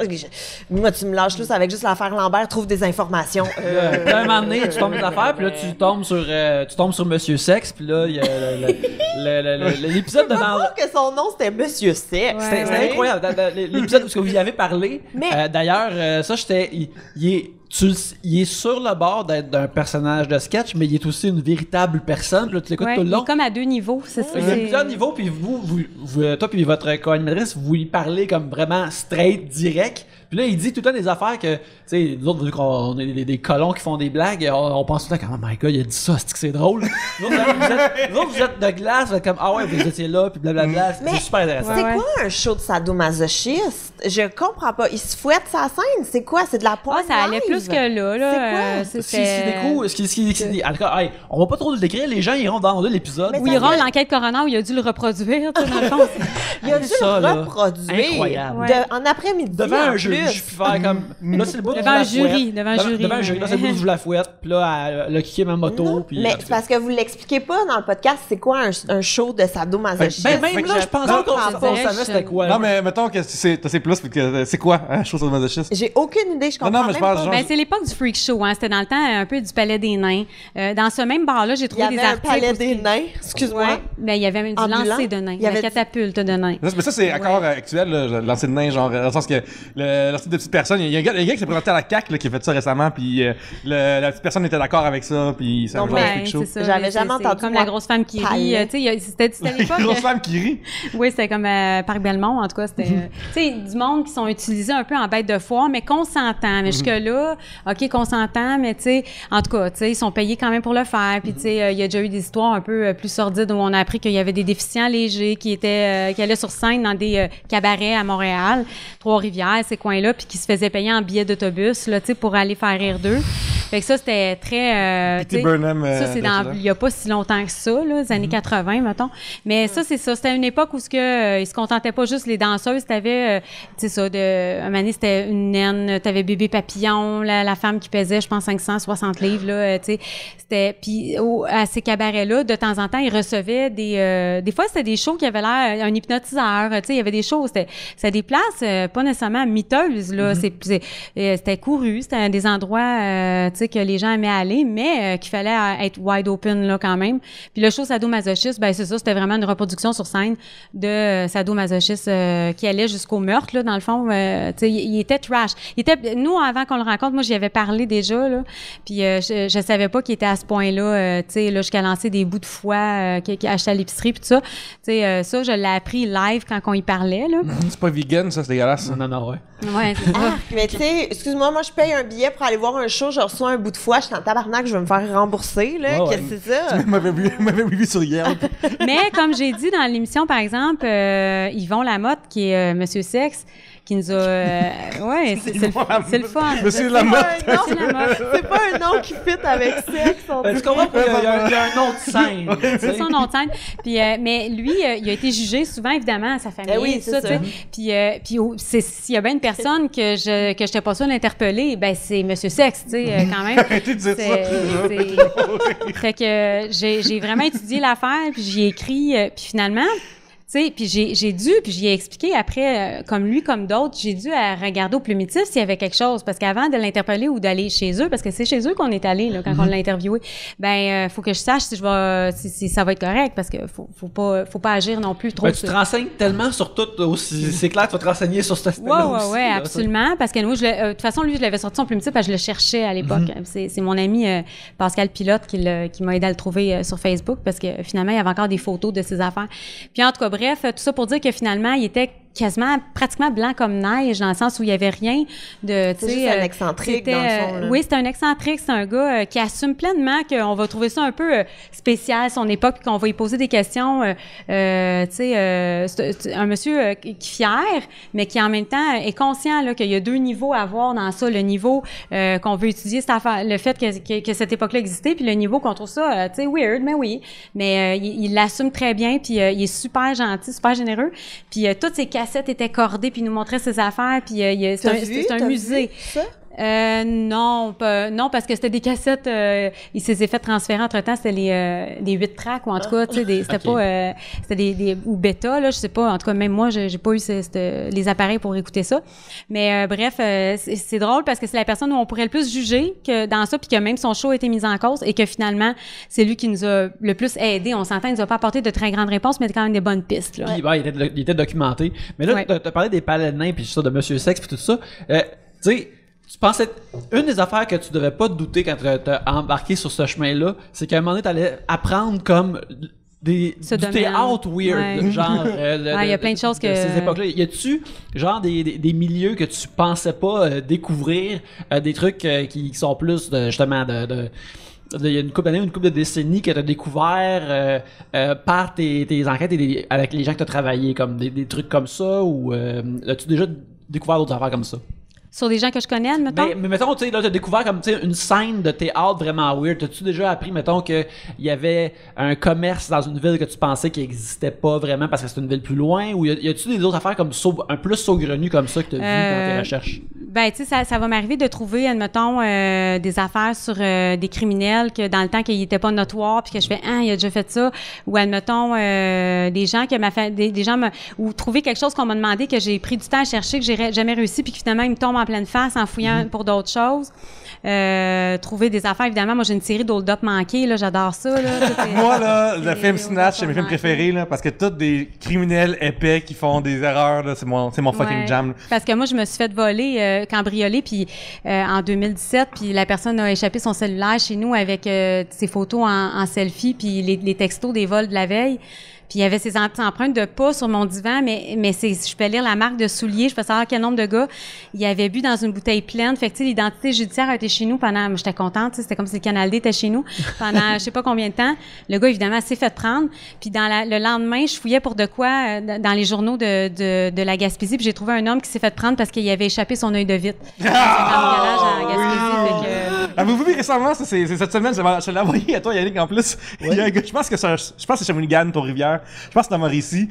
Il y a un gars qui a essayé de faire un hold-up, puis ce qu'il a fait pour paraître comme un arabe, ok, c'est qu'il il a pris de la colle dans sa face, puis il a collé son poil pubien pour essayer de faire une fausse barbe. C'est l'affaire. Aussi bien de mettre un bon élan, je la comprends pas, mais en tout cas, c'est spécial. Non, mais tu sais, ça, c'est un... Ça, probablement, c'est un criminel cheap. Je veux dire, pogne-toi une barbe quelque part. Pogne-toi une barbe quelque part. Tu sais, barbe du Père Noël, ça marche, là, c'est une barbe pareille, là. Tu sais, peut-être qu'il voulait faire un statement. Peut-être que c'est un gars raciste, ils sont comme, ils vont détester quelqu'un d'une autre origine grâce à mon déguisement. Ou, tu sais, n'importe quel masque, là. Même n'importe quel masque, là, ça va être correct, là. Mais ça, c'est... j'en trouve plein comme ça, là. Mais tu viens de mentionner ça, il y en a-tu un qui te pop à l'esprit de ce genre de J'en ai un, là, que c'est mon préféré, mais ça s'est pas passé ici, là. Parce que au début, j'en ai trouvé un, c'est de biais au brouhaha sur de Lorimier. Il y a un dépanneur qui s'appelle le dépanneur Suprette. Il s'est passé plein de stocks là-bas. J'ai même quelqu'un qui était fier d'avoir trouvé une perdrix en avant, qui l'a mangé, puis qui tenait sa perdrix en avant du dépanneur Suprette, qui s'appelait épicerie, je sais pas quoi, dans le temps. Puis cet épicier-là, à un moment donné, parce que les hold-up, c'était l'enfer. Dans les années 50-60, c'était que ça, la criminalité, c'était l'enfer, là. Puis il y a beaucoup de revolvers joués parce que les petits revolvers pour enfants ressemblaient, c'était ça la mode, le plus possible à des vrais. Puis il y a eu beaucoup d'histoires, puis mes deux préférés là-dedans, il y en a un, c'est là, au dépanneur Suprette, où ce que l'épicier, à un moment donné, il était tellement écœuré, le gars, il était armé jusqu'aux dents, puis non, il a sacré un coup de poing d'en face. Puis le gars, il a tombé. Puis j'en ai un autre, c'est Ontario. Attends, mais juste... Un coup de poing, ça gueule. Vraiment, le gars, il a knocké. Il était tellement comme là, j'en ai mon casque, tu sais. J'en ai mon casque, fait que quitte ou double, puis il a punché, mais vraiment, le gars tombé dans les pommes, l'arme a revolé. Puis ils l'ont pogné. Mais c'était pas dangereux de commencer à puncher les gens qui veulent te gonner. Oui, super gros, mais en même temps, c'était dangereux anyway. Puis j'ai trouvé une autre affaire, c'est une femme, une chocolatière. C'est comme l'ancêtre du Laura Secord. C'était sur Ontario, proche de Pineuf.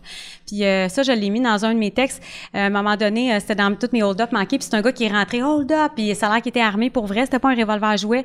Puis elle a dit, ouais, viens-ten. Tu sais, elle était tellement écœurée. Puis la façon qu'elle a dit viens-ten, le gars, il a sacré le camp. Il a juste backé. Puis il a dit non, je niaiserai pas avec elle, puis il est parti. Mon Dieu, faire du chocolat, pareil. Ben, comme quoi. Non, c'était la caisse qui voulait, là. C'est sûr mais quelqu'un qui s'apprend du temps à faire du chocolat, Quelqu'un qui a la patience de faire ses affaires et comme, là, c'était pour me voler l'argent que j'ai avec mon esti de chocolat, là. Ouais, il y a de l'art, c'est ça, il y a de l'artisanat. Mais comme quoi, quand t'as un peu d'autorité, là, tout le monde t'écoute. Oui, non, c'est ça. Il l'appelait la matrone, en tout cas, la matrone de la chocolaterie. Je me rappelle plus, parce que les titres aussi étaient flagrants. Un moment donné, c'était un voleur galant. C'est que finalement, le gars, il a dit, j'ai pas d'argent dans ma caisse. Il a dit, ben bonsoir, merci, puis il est parti. Fait que ça, là, je l'ai cherché, le voleur galant, je l'ai pas trouvé. Fait que, mais mon préféré que j'avais trouvé dans la presse, mais que ça s'est passé aux États-Unis, c'est un couple de gens aisés, je pense, là, qui avaient un bébé, tout ça, une grande maison, là, tu sais, qui s'est fait défoncer par 7 bandits qui venaient voler, mais vraiment pas gentils, là, prête à varloper le berceau avec le bébé, tu sais, quelque chose de élevé. Mais c'était à une époque où on avait le droit d'avoir des singes. Même ici, au Québec, on en avait. Puis le gars avait un singe. J'aimerais qu'on prenne une pause pour cette époque. Le nouveau personnage qui est arrivé dans l'histoire. On est rendu avec un couple, un bébé, 7 voleurs, puis le singe débarque. Non, mais tu sais, c'est comme quand t'écoutes Predator, mettons, avec ton père quand t'es jeune, t'es comme, ah, c'est du monde au Vietnam. Comme, non, il y a un extraterrestre qui est là aussi. C'est ça, ça finit plus de... Non, puis c'est extrêmement vrai. J'ai des photos de ça. Ben, en tout cas, pas de l'événement, mais du singe. Puis le singe, il paraît qu'un singe ne niaise pas qui veut, là. C'est vraiment, ça a 4 mains, puis c'est très habile. Il a pété la gueule aux 7 bandits, mais pas à peu près. Ça a l'air qu'ils pitchaient des cannes de bouffe. On dirait un film pour enfants. C'est comme, tu sais, genre... Jumanji. Mon vaillant primate, mais genre, comme... C'est le plus vaillant des primates, donc là. C'est le plus vaillant des primates. Puis finalement, le singe qui s'appelait Rosie a sauvé la famille. Les 7 voleurs, ils ont fini par s'enfuir. Le singe a perdu un bout de queue, tristement. Il y a une photo où on voit la mère, elle a le bébé, puis elle a l'air triste, puis je vous la montrerai, là, ou dans le journal, puis que tu vois le singe qui photobombe en arrière avec un regard de là. C'est vraiment, là, aïe, j'en revenais pas, puis j'étais là, mais comment ça que ça... Si t'écris singe, tu l'écris de toutes les façons en anglais sur Google, ça ne ressort pas. Je suis comme, pourquoi ces histoires-là n'ont pas transcendé le temps? C'est spécial. Mais je comprends. Quelle sorte de singe? Je comprends pas. C'était courant, un singe. Un singe. Un chimpanzé? Ben ouais, en tout cas, je connais pas toutes les mais races. Un gros singe? Ben en fait, tu sais, disons, c'est parce que là, j'ai un micro dans les mains. De même, là. OK. Je l'ai vu sa photo, Rosie, là, fait que... Oh mon Dieu! J'ai même... C'est dans quelle année, ça? C'est dans quelle année? Oh boy, parce que là, j'en fouille tellement, mais ça, là, c'est très, très vieux. C'est dans le bout de Cleveland, je pense, Chicago. C'est des années 30, je pense. Ouais. 30-40. C'est déjà même hot que j'ai une photo du singe en question. Je veux cette photo. S'il te plaît, on va la mettre. Sur la page aussi, puis j'ai même une photo, un croquis que les gens ont fait de l'événement parce que ça avait été documenté à l'époque, ça avait fait quand même les manchettes, puis il y avait des gens qui avaient fait une image, un croquis du singe qui pisse des cannes à des bandits qui ressemblaient à des oraux, là, tu sais, c'était... Puis le berceau de l'enfant, puis tout ça, puis ils se sont fait massacrer, là. Imagine-tu te ramasser en prison, genre, à Alcatraz, c'est pas trop, là... Ouais, tu peux pas dire, tu peux pas laisser le mot courir quand c'est un singe. T'as arrêté de ça puis t'es 6 bonnes. Ben, soit ça t'amène beaucoup de respect ou ça t'enlève tout le respect. Il y a pas de situation où ça amène du respect. Ou tu finis dans un show au Cayenne ou à Sept-Îles parce que t'es devenu un freak show parce que c'est toi qui as vécu ça. Messieurs singes. Écoute. Ouais. Ah là là. Écoute, regarde, faut qu'on se repose de cette anecdote-là, de cette histoire-là. On va prendre une petite pause et on va être direct après. Ben, puis des criminels québécois aussi. Moi, je suis curieuse parce qu'il y en avait des badass ici quand même, là, qu'on oublie. Mais... fait que là, c'est ça. Là, on est sur une run. Là, on veut des histoires épaisses. On veut savoir tout ce que tu sais. On est dans la zone. Pierre-Luc, tu disais qu'il y avait d'autres histoires intéressantes. Ouais, c'est ça. Moi, il y a 10 ans, dans un de mes trous d'Internet, je voulais trouver les criminels les plus stupides dans l'histoire. J'aimais vraiment ça. Et une des histoires préférées que je me souviens, c'est... Il y a une gang qui travaillait ensemble dans une shop, puis ils ont décidé dans leur break d'aller hold-upper. Hold up, on dirait que c'est un terme de liquide. Faire un vol à main armée. Puis ils voulaient braquer genre un commerce du coin, je pense que c'est comme une épicerie ou l'affaire de la même. Puis tous les gars avaient oublié d'enlever leur name tag parce qu'on trop obligé de l'avoir, fait qu'ils étaient identifiés de même. Mais là, vu que tu disais que c'était des garagistes, des mécanistes. C'est dans une shop, je sais pas quel genre de... shop. Parce que dans une shop, tu t'imagines qu'ils ont comme des peut-être en chienne, tout en uniforme, ouais. avec leur nom, que c'est un bon thème. Moi, je peux, ça existe juste dans la fiction, mais si ça peut exister dans la vraie vie, des criminels avec des thèmes, moi, je respecte ça. Ah oui. Mais là, ils ont dit, c'est une bonne idée, mais là, ils ont pas pensé que justement leur nom, tu sais. Ouais. Toi, Yannick, j'imagine que toi, t'es Arsène Lupin, tout ça, qui laisse des cartes derrière eux. Ouais, ben, ils sont fictifs, mais je les aime bien. Ouais. Moi, j'aime mes criminels fictifs. Mais c'est ça, on était curieux de, justement, tu parlais de hold-up, manquer, puis des affaires comme ça. Fait que des criminels comme que ça a pas bien été, ça a pas bien été. Ouais, il y en a plein, c'est ça. Bon, souvent, ça, à moins de pas l'attraper, là, ça fait pas des gros titres nécessairement. Mais, tu sais, par exemple, un centre d'achat dans l'Est, c'est un petit centre d'achat, c'est un des premiers qui était des centres d'achat à découvrir. Comment je pourrais dire ça, que c'est extérieur, là? Ouais, qui est pas entièrement connecté. Il n'y a pas de couloir interne qui se promène. Exactement, c'est ça, qu'il n'y a pas d'interne, un peu comme la Plaza Saint-Hubert, mais en plus petit. Puis, c'est la place Chaumont, là, Non, ça s'appelle, ou non, ça y ressemble, c'est le centre d'achat Champlain, au métro Honoré-Beaugrand, juste à côté de... Puis ça, j'ai trouvé une kyrielle d'affaires, là, c'était incroyable, là. Il y avait un Steinberg, un Woolworth, tu sais, bon, tous les commerces, ça a bougé beaucoup avec le temps. Puis au Steinberg, il y avait un gars qui était rentré, puis il a été trop impulsif, il a crié hold up, mais il a tiré en même temps, tu sais, au lieu d'attendre d'avoir le cash finalement.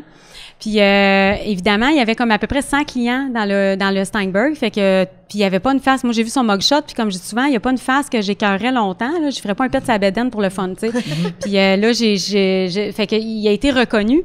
Puis ce qui est spécial, c'est que dans le fond, il venait du Nouveau-Brunswick, je pense, puis il l'appelait l'homme grenouille. Nous recherchons toujours l'homme grenouille parce que son métier c'était scaphandrier. Fait que tu sais, moi, quand on cherche un homme grenouille qui a tiré sur quelqu'un au Steinberg, ben tu sais, c'est sûr que j'ai même commandé c'est tout son stock. Puis là, je l'ai reçu récemment, d'ailleurs. C'est assez croustillant. Fait que je reviendrai peut-être un moment. C'est tellement cool, les hosties. Je sais pas, là, on parle de podcast puis de scaphandrier, là. Moi, là, on va dormir heureux aussi. Décrivez la texture. Tu parles de ta famille, genre, oui, mon père, c'est un scaphandrier qui se faisait appeler l'homme grenouille. Il a déjà tiré quelqu'un au Steinberg. Comme, ça s'invente pas. J'aimerais ça. Pas qu'il ait tiré quelqu'un, mais je veux dire de quoi de funny comme ça. La place Champlain est vraiment en sortant du métro Honoré-Beaugrand. Ouais. Et il y a une ribambelle de personnes qui vont là. C'est l'arc-en-ciel C'est une micro-société. C'est ça, c'est ça. Puis, genre, pour donner une idée, moi, j'ai déjà fait des shows au bar Champlain, puis c'était vraiment... c'est comme... je suis déjà allé en région, voir des places qui étaient un petit peu moins... sophistiquées, mettons, que même une place qui se base du métro. Puis je me souviens, à un moment donné, je suis allé juste avec mes amis boire la bière au bar Le Champlain. Puis devant nous, la barmaid parlait avec des amis vraiment forts, tu sais, que... elle, il y a plusieurs genres de juifs, fait qu'elle les aille pas tous. Puis c'est le genre de place. Elle en parlait assez fort que notre table entendait ça. Oh, ouais, pendant que nous on mangeait le Saint-Hubert take-out c'est dans merveilleux. la taverne. Le bar Champlain, c'est une institution dans laquelle je suis jamais rentrée, vraiment juste parce que pourtant j'en ai eu des amis qui ont fait des parties là, puis ça, parce que bon, c'était proche aussi dans l'Est, puis tout ça. Mais ça a juste jamais donné que j'aille là. Il y a eu beaucoup d'affaires là qui s'est passé là, mais ça a pas toujours été une brasserie. Même j'avais trouvé ça spécial qu'au tout début, quand le centre d'achat a été construit en 53, c'était un show sur Browns. T'sais. Puis là, tu vois l'intérieur, tu vois rien qui ressemble au bar Champlain, mais c'est une institution dans l'Est, là, un des bars que, ouais. Mettons qu'on veut fouiller sur une institution importante là, de Montréal, mettons comme la Chic Régal, mettons, qui était avant le Régal. Comment est-ce qu'on se prend pour voir ce qu'il faut trouver sur le registre des ventes, comment ça marche? Ben ça rejoint ce que Gabrielle a dit, tu sais, comment qu'on peut faire comme do it yourself un peu, c'est que dans le fond, moi ce que je fais, admettons une adresse donnée comme ça, admettons que justement ce qui est maintenant le Dollar Max, qui est l'ancien Steinberg au centre d'achat Champlain. Ben je prends l'adresse parce que là c'était un centre d'achat qui avait des adresses séparées. Là j'ai le nom. Ce que je vais faire, c'est que je vais aussi aller dans le vieux bottin. Pour aller voir toujours à la même adresse, premièrement, je vais voir si mon numéro civique a changé. Parce qu'à un moment donné, il peut avoir changé avec le temps. Ce qui est le cas dans les vieilles rues, tu sais, quand à un moment donné, ça s'est densifié un peu plus. Fait que là, parce que là, à un moment donné, j'aurais plus raison, là, dans mes... Fait que si je veux avoir raison dans ce que je dis, il faut que j'aille voir les adresses, si ont changé ou non. Généralement, ça n'a pas beaucoup bougé. À Montréal, en tout cas. Puis là, ce que je vais faire aussi, c'est que je vais voir les commerces se sont appelés comment. Puis, mais la première des choses, je vais faire quick là, qui est facile, c'est que je vais écrire le nom et l'adresse dans banq.qc.ca. On va dans BANQ numérique, on va dans journaux et revues et journaux, en fait, dans le patrimoine québécois. Et là, il y a beaucoup de monde qui se décourage parce que c'est compliqué. Sauf que c'est compliqué parce que c'est écœurant, là. C'est vraiment, après ça, une fois qu'on le maîtrise, c'est vraiment une superbe base de données pour essayer de trouver tout ce qu'on veut puis faire une revue de presse complète parce que tu peux chercher en mots successifs. Parce que c'est ça, c'est écrit Marcel Lambert, déjà là, ce qui est commun. Si tu le laisses comme ça, sans marquer mots successifs, c'est-à-dire collés ensemble, ben là, j'aurais pas... je vais avoir des Marcel et des Lambert ailleurs dans la copie.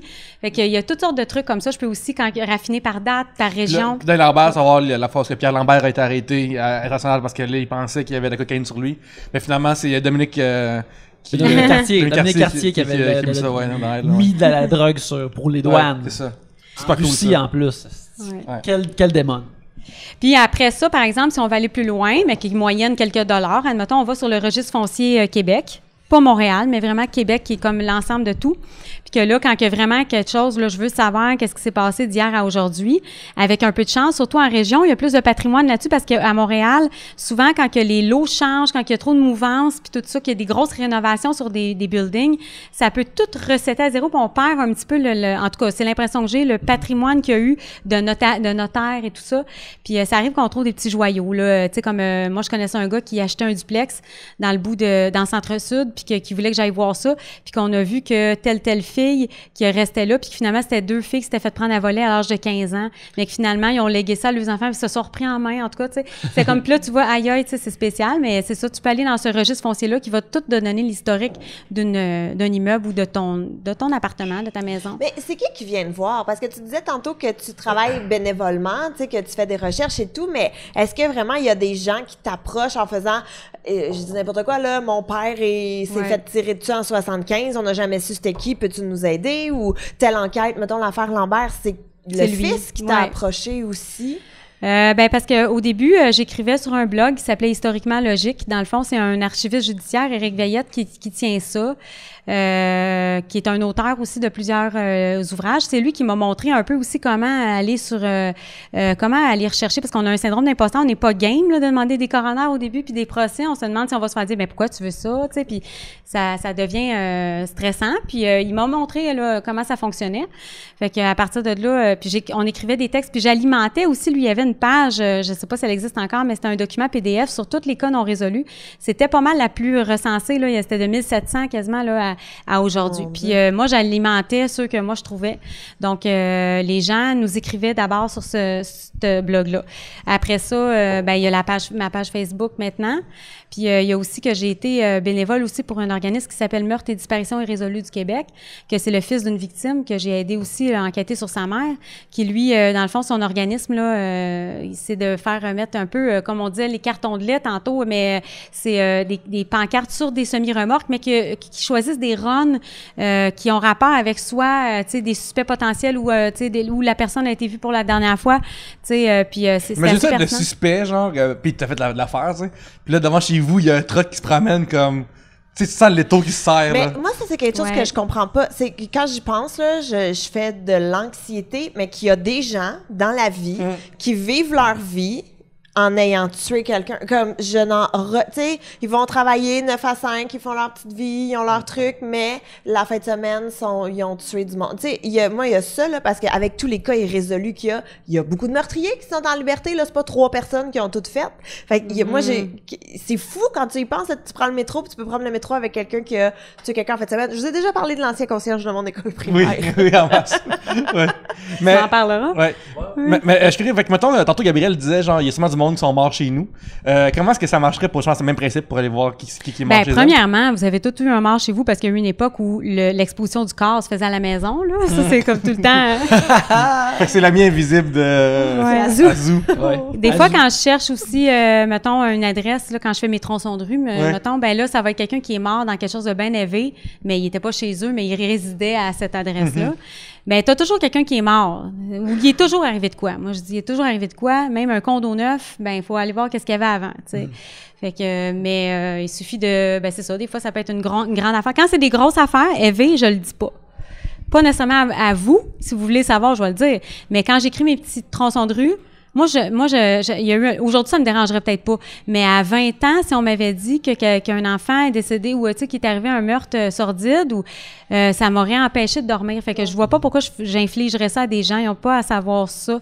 Fait que, mais à date, ça m'arrive pas vraiment. C'est pas si pire. Je viens de me rappeler quand j'avais acheté un triplex qui est construit en 1911. On fallait faire des travaux dans le sous-sol qui n'étaient pas faits. Puis, fait que c'est moi puis avec un pic, là, genre old school, là, comme si j'étais minier. Un prospecteur, là. Ouais, exactement. On dirait pas des vieux métiers aujourd'hui. Puis, je suis tombé sur des ossements. Puis je me souviens, j'avais appelé la police parce que je sais pas c'est quoi, je sais pas de l'affaire. Puis finalement, genre, ils ont été analysés, puis c'est de la bouffe que moi, on faisait juste jeter dans la bouffe où ton animal qui meurt, puis on va le mettre dans le sous-sol, là. Il l'enterre là, je sais pas trop.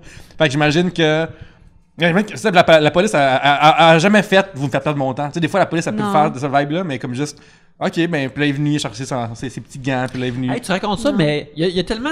On croise tellement d'écureuils dans nos vies, mais très peu de squelettes d'écureuils. Juste penser à ça. Excusez-moi. Ouais, c'est vrai. Ça a l'air que je pense à haute voix maintenant. C'est Moi, c'est là. des shower thoughts, mais avant le podcast. Ils se cachent pour Ouais. mourir, eux autres. Fait que, la fois où tu as été cambriolé chez vous, est-ce que c'est la seule fois où tu as travaillé avec la police, même en tant qu'expérience de vie, ou c'est arrivé des fois que tu croises leur chemin dans tes trucs? Non, eux, je sais même pas, je me rappelais pas si je leur avais dit que je faisais ça à ce moment-là. La seule affaire, c'est que j'avais avoué que déjà, moi, tu sais, là, on se rappelle que je suis pas super techno puis que j'ai une ligne cellulaire depuis 2 jours. Fait que quand j'ai trouvé le téléphone à terre au début, parce qu'évidemment, c'était le bordel, au début, c'était de le prendre pour savoir c'était qui, tu sais. Fait que je l'avais déjà comme contaminé en le prenant. Et là, je l'ai avoué que je l'ai ouvert puis que j'ai pris des photos de ce qui était dedans. Parce que ça avait été plus fort que moi, mais je l'ai dit parce que je me suis dit, ils vont peut-être le savoir. Puis ils m'en ont pas voulu. Ils m'ont dit, généralement, il faut faire attention de pas faire ça parce que ça faut pas contaminer. Parce qu'après ça, ils savent pas ce que moi j'ai fait. C'est pas brillant que j'ai fait ça, mais c'était plus fort que moi. Sérieux, de savoir que quelqu'un t'a cambriolé pour commencer, qui est rentré dans ton intimité. Ouais. Puis là, de savoir qu'il a laissé son téléphone, là, tu peux potentiellement rentrer dans son intimité. T'es comme, Ça, non, j'ai le droit. là. Nick, ça t'est arrivé qu'un gars rentre chez vous, pète la serrure en arrière, puis prenne Oui. 20$, je pense, ou 15$. Oui, 15$. C'est oui. ça, fait que, genre, Ouais. vol de faire 15 du lavage, une Ouais. fois, j'ai déjà vu ça aussi. Fait que mettons, genre, que c'est genre, mettons, un crime qui coûtait give and take 100$, mettons. Ouais. Mais, en échange, tu peux savoir c'est qui, puis le stalker, puis voir ses DM, puis voir ses messages textes. Est-ce que ça t'apaiserait un peu plus? Moi, j'aimerais ça savoir. Oui, mais on dirait que l'affaire là-dedans, c'est que, mettons, juste pour recaper ça, il y a une couple d'années, c'était arrivé, ma copine et moi, on était supposés aller à Toronto pour aller voir un show. Puis c'était comme c'était comme après le souper, puis là, on va aller prendre le train pour aller à Toronto tantôt, ça va être le fun, on va voir le show. Puis là, on finit de manger, on barre nos portes, on s'en va, puis là, j'arrive en arrière de la maison, puis là, la porte barre pas, tu sais. La porte barre pas, fait que là, je suis comme, mais voyons, c'est comment ça? C'est une des grosses fonctions d'une porte, d'être pouvoir être barrée en général. Et là, je l'ouvre, puis là, je vois qu'il y a comme il y a quelque chose qui brille à terre, puis là, je suis comme, ah oui, c'est le mécanisme qui barre la porte a comme été enlevé. La porte était ouverte avec une crowbar, j'imagine. Puis là, je monte à ma blonde, je dis, ah ben, tu sais, on a été cabriolés. Puis, puis c'est la porte qui mène sur l'atelier où je travaille, où je suis toutes mes affaires d'illustration. Fait tu sais, il y a des ordinateurs, il y a des tablettes graphiques, il y a plein d'affaires. Mais C'est vraiment chiant qu'il m'a passé à prendre tes œuvres d'art que t'avais toi. ben, il y avait moins d'affaires physiques à l'époque, là, mais même là, je pense pas qu'il serait parti avec. Je veux dire, il y a autant de dessins d'angles de madame en costume de bain, là, il ne faut pas revendre ça tant que ça. Mais l'affaire, c'est que j'avais laissé comme 15$, 3 billets de 5 sur le bureau à ma blonde parce que elle avait payé pour quelque chose. Ah, attends, je te donne 15$, c'est ça, je l'avais juste laissé sur son bureau quand elle pas un moment donné. Fait que là, on regarde, je suis comme, le 15$ n'est plus là. Puis là, c'est comme, tabarnak, il a juste comme bossé la porte pour 15$. C'est vraiment gênant. C'est Genre, vraiment il aurait niaiseux. pu venir cogner chez toi, puis avec un petit peu de persuasion, Si- tu y aurais donné. là. Non, mais tu sais, s'il y avait juste eu un calepin, hey, je suis pour Greenpeace, man, ou tu sais, Ah oui, juste un calepin. Ouais. T'en prends Des pas crayons beaucoup. à vendre. Non, Une fausse moustache, une très longue fausse moustache. juste Ouais. de porter un dossard pour quelque chose, puis j'aurais pu donner la moitié de 15$, puis il y aurait même pas eu besoin de buster la porte. Mais bref, à cause de ça, Ton voyage est à l'eau. donc, mais là, tu sais, ben moi j'aurais été game de y aller, Ouais. mais c'était comme, ah, c'est gossant, puis là, ma copine était comme, ah non, asti, là, ça me donne pas d'y aller. Je suis comme, ok, c'est beau, fait que on va rester à la maison. On va rester à la maison, on va appeler la police, on va aller s'acheter un gâteau de Deep and Delicious de McCain, puis on va le manger ensemble, puis ça va être beau. Mais en échange de tout ça, si tu me dis que je peux avoir les coulisses, l'intérieur De du ça. téléphone du gars qui est rentré chez nous, Les coulisses. j'aimerais vraiment ça, mais surtout avec le désir de découvrir que sa vie est moins nice que la mienne. Si lui, il vit sa meilleure vie, puis c'est hey, non seulement, tu sais, comme, je suis avec ma femme que j'aime, c'est là, puis là, j'ai 15$ de plus dans ma soirée, je serais vraiment choqué. Là. Je serais comme, Chris, il vit bien, puis il y a 15$ de plus.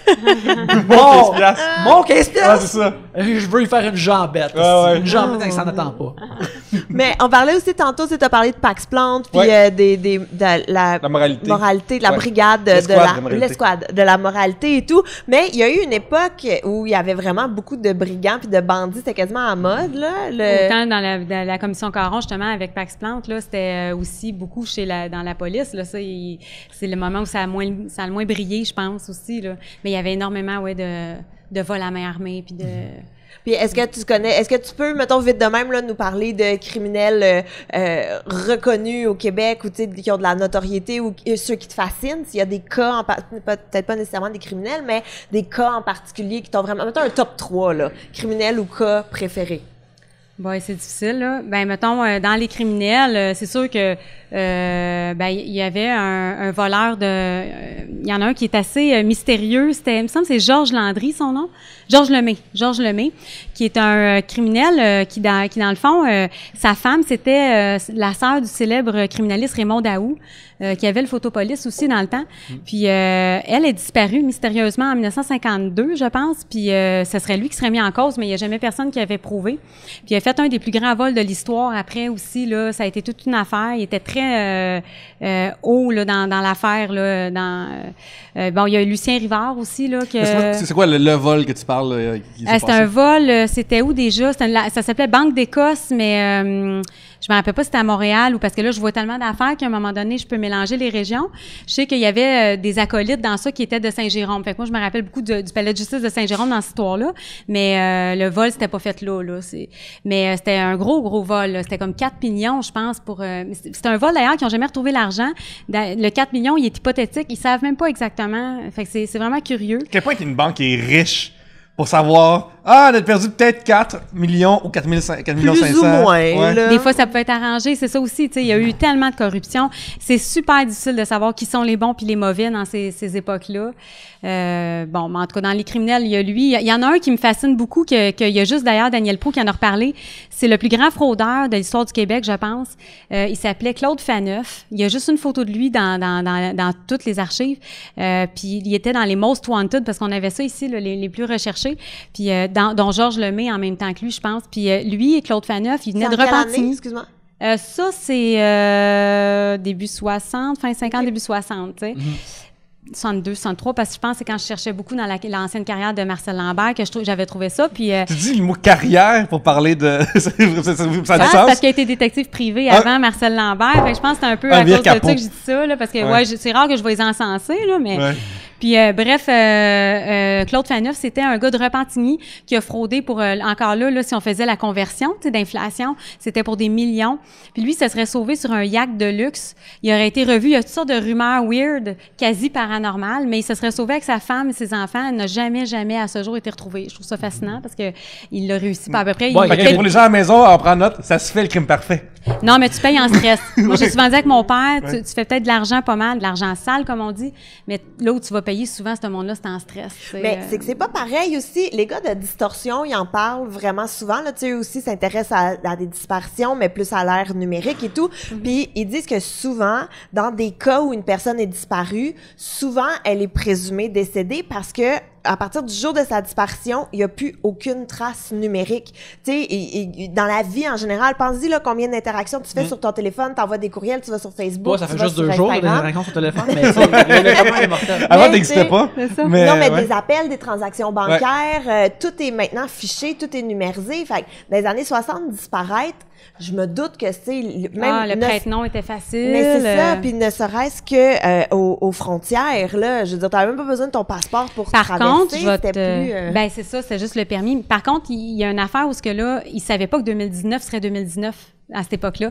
Fait que mettons, des grosses organisations du crime organisé des années, mettons, 70, qui décidaient d'appeler leur compagnie Le Secret parce qu'ils trouvent ça funny, mais qu'aujourd'hui, je fais rien que taper ton nom puis je vois que c'est Le Secret, je vais l'investiguer, ta compagnie Le Secret, tu sais. C'est tellement drôle. Oui, puis c'est une chute de Batman et 60. À un moment donné, j'en cherchais un sur Facebook, puis je dis, j'ai-tu le bon? Ben, crime, après sa première photo de profil où il est en contre-plongée puis qu'il s'est mal pogné en photo, mal cadré parce qu'il venait de prendre une photo de lui pour la première fois pas de sa vie.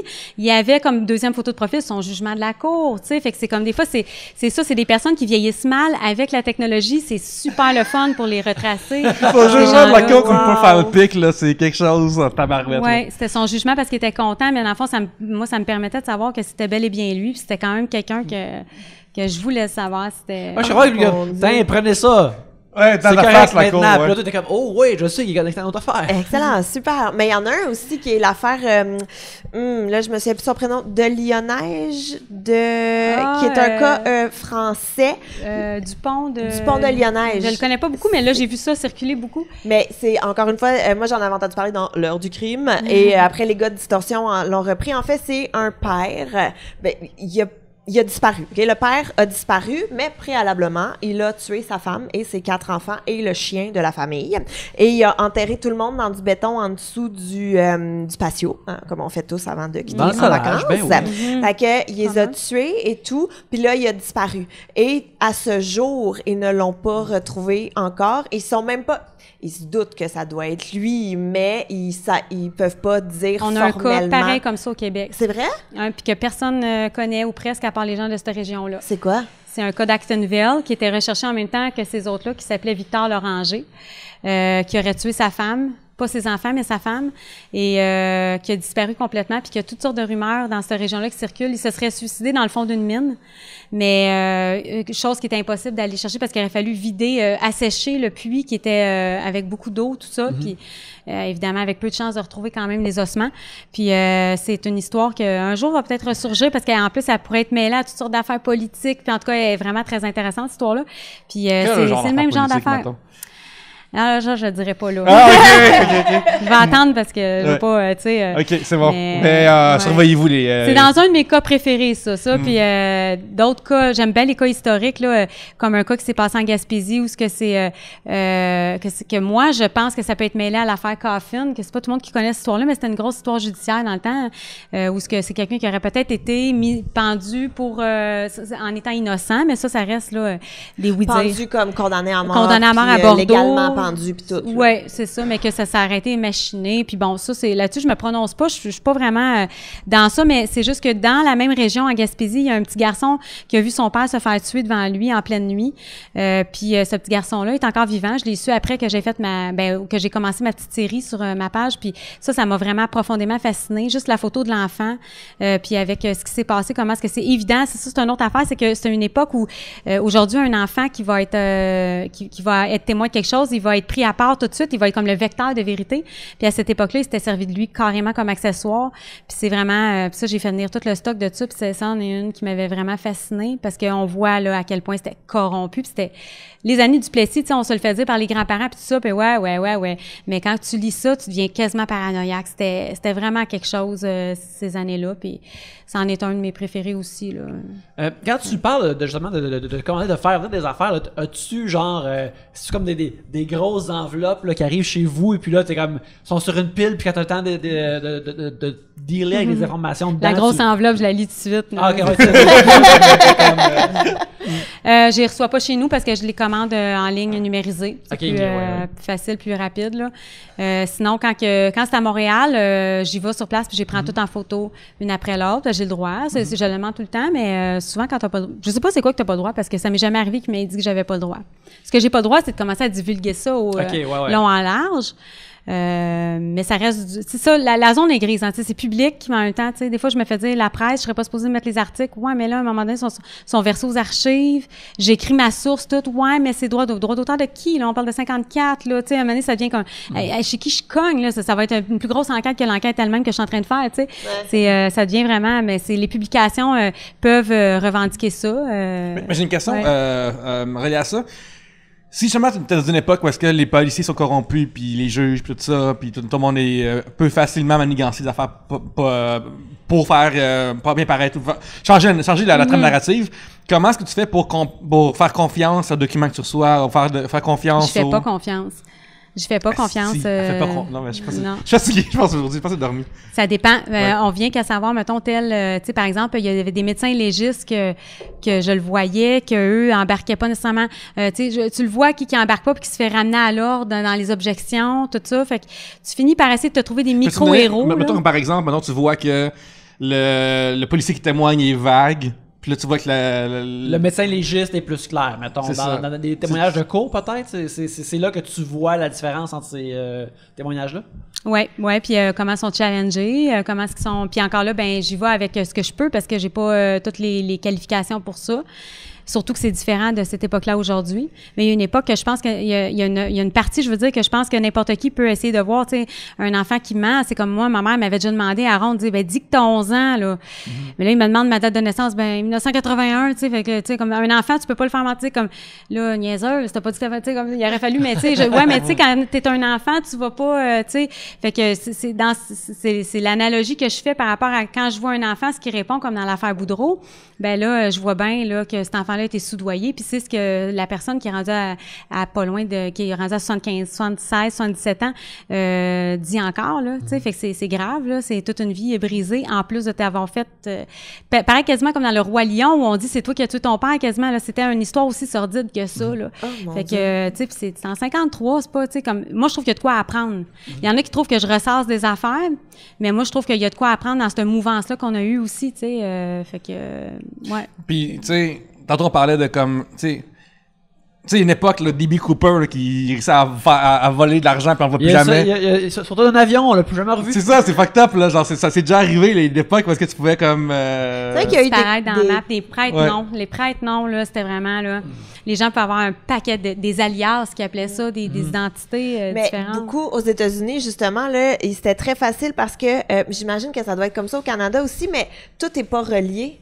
Fait que, mettons, t'étais au Minnesota, puis là, tu faisais une demande de baptistère en Floride, puis ils te l'envoyaient, et voilà, t'as une nouvelle identité, puis personne vérifiait jamais ça. Mais aujourd'hui, ça doit être beaucoup plus difficile d'avoir une nouvelle identité, non?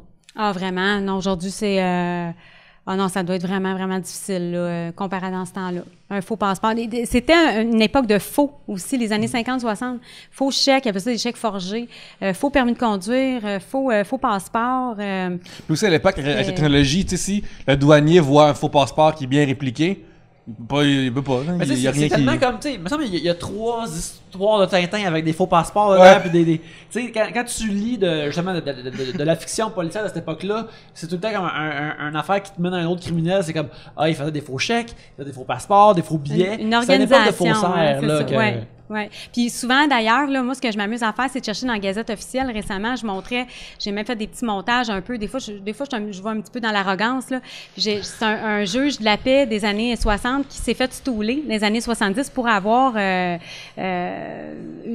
accepté des pots de vin, puis en tout cas, avoir blanchi de l'argent dans des affaires, en tout cas, finalement, d'être très corrompu. Puis quand tu vas à la Gazette officielle, qui est comme une espèce d'ancien registraire d'entreprise, je suis capable de rentrer juste dans la Gazette, mettre son nom, ben j'ai une tralée de... Puis là, c'est comme c'est multidisciplinaire. Là, ça va jusqu'à l'extraction de minerais en passant par compagnie de taxi puis tout ça. Puis bien souvent, quand il y a un imprimeur là-dedans, quand il y a une imprimerie, là, ça regarde pas bien parce que c'était par là que passait souvent les faux certificats d'élection aussi, qu'il y a eu beaucoup de ça. Il y a eu... mais quand tu as une imprimerie, puis que tu es juge, puis ou tu es avocat, tu sais, pour moi, c'est ça, tu sais, j'essaie de pas être conspirationniste, mais tu sais, je te mets pas du côté des héros, là, ça, c'est sûr, là. Est-ce que l'expression anglaise, si ça sent la merde, puis ça a l'air de la merde, c'est probablement de la merde? Genre, comme, tu sais, c'est... Ouais. Écoute, là-dessus, je pense qu'on va terminer l'épisode, bien qu'on pourrait continuer toute l'après-midi. J'avais encore des questions! Ben, écoute... Ben, faut falloir que tu reviennes. Ouais, Annie, si tu veux revenir, on serait très content que tu reviennes pour parler de toutes ces... de genre la ruche dans laquelle il y a plein de crimes. Il y a tellement ça peut aller dans tous les sens, hein, c'est ça qui arrive. Mais en attendant, les gens qui veulent en savoir plus sur ta page ou ton podcast, ils peuvent le trouver où? Ben, il y a une page Facebook qui s'appelle Dépoussiéreuse de crime, puis qui est reliée aussi à un blog. Là-dessus, il y a mes textes que là, ceux qui veulent lire plus en profondeur ces affaires-là. Sinon, le podcast, on se rappelle que je suis technologique là, comme comme il ne se peut point. Fait que c'est sur à Radio 2, Radio H2O. H2O, oui, puis c'est aussi sur iTunes. C'est Ouais, aussi sur toutes les plateformes. Où est-ce que vous écoutez Trois-Bières? Il y a aussi La Dépoussiéreuse de crime. C'est ça. La page du podcast s'appelle L'Affaire Lambert, parce que là, sinon, c'était confondant. Les deux pages s'appelaient pareil. Fait que ça s'appelle L'Affaire Lambert, mais sinon, sur les plateformes, c'est La Dépoussiéreuse de crime. Puis justement, comme les 7, je pense que c'est 7 épisodes que tu as sur l'affaire Lambert. Ouais. Est-ce que tu penses faire, mettons, d'autres épisodes sur un autre cas ou c'était juste un spécial pour ce cas-là? Parce qu'une saison 2 s'en vient. Ouais, est-ce que tu penses parler d'autres trucs à l'avenir? En fait, pour l'affaire Lambert, j'aimerais ça si ça pouvait faire une saison 2, mais il faudrait que ça attende. Déjà là, j'essaie de trouver un épisode qui pourrait donner, autant pour moi que pour les auditeurs, des conclusions, un petit peu, des réponses un peu plus charnues, mettons, généreuses en détail, parce que là, je cadage sur des petites affaires. Ce qui est quand même correct, là. Des fois, la résolution est dans les petites choses, puis, je suis pas encore rendue à une saison 2 ou quoi que ce soit, parce que j'ai plein de belles histoires. Mais il y a aussi que je travaille en même temps, fait que tu sais, c'est du temps. Fait que quand je vais avoir quelque chose d'assez bien prêt pour ça, je vais probablement continuer. Moi, je vais être là, je vais l'écouter. Ouais, on n'a même pas parlé des techniques d'interrogation des gens que tu vois. J'ai pas de technique, je discute. C'est ça, tu sais, parce que je discute, puis j'y vais. Parce que sinon, je vais venir trop nerveuse. Moi, je suis pas. Tu sais, je suis pas journaliste, hein, tu sais, je serais pas capable d'interpeller n'importe quand, n'importe comment. Fait que je discute puis j'obtiens ce que je peux. Souvent, c'est par Messenger de toute façon. Par téléphone, au pire. Fait que c'est un peu ça. Très cool. Merci beaucoup d'être venu. Merci, Merci à vous. C'est vraiment le fun. Pierre-Luc, les gens qui veulent te suivre, toi, en savoir plus sur toi, ils vont où? Écoute, tu passes sur Internet comme tu fais déjà, mais juste sur Facebook, écrire mon nom, Pierre-Luc Racine. J'aimerais faire un like. Je m'enligne vers mon 3333e like bientôt. Wow. Fait que ça serait vraiment cool que tu le sois si t'écoutes. Puis après, il faut que ça reste. Fait que s'il y en a plus, tu tu délikes jusqu'à temps que ce soit ou sinon, on arrive à la 4444e. Puis là, on est en route vers ça là. Fait que, allez, ça, Instagram, comment ça, le Pierre-Luc aussi. Je fais choses d'affaires là-dessus. Je mets d'autres jokes là-dessus aussi. Puis t'as une soirée d'humour, je pense. J'ai mis une soirée d'humour, c'est quand déjà? Je pense que c'est tous les lundis. Oui. En fait, Yannick, ça passe. Ça va passer la semaine prochaine. Ok, mais c'est peut-être. Ça va être vendredi prochain. Okay. La dernière est le 16 décembre pour l'année 2019. Je savais pas s'il fallait que je la plug ou pas parce que t'as fait. Mais si c'est le 16 décembre, viens voir, on fait un gros party, on fait un gros show. On réinvite ceux qui ont bien scoré dans la semaine, dans la saison, parce que c'est vraiment le fun. Venez voir. Mais pourtant, tu m'as pas réinvité. Écoute, j'ai demandé à des gens qui sont venus de me demander leur préféré mais régulier, puis t'es pas sorti, Yannick.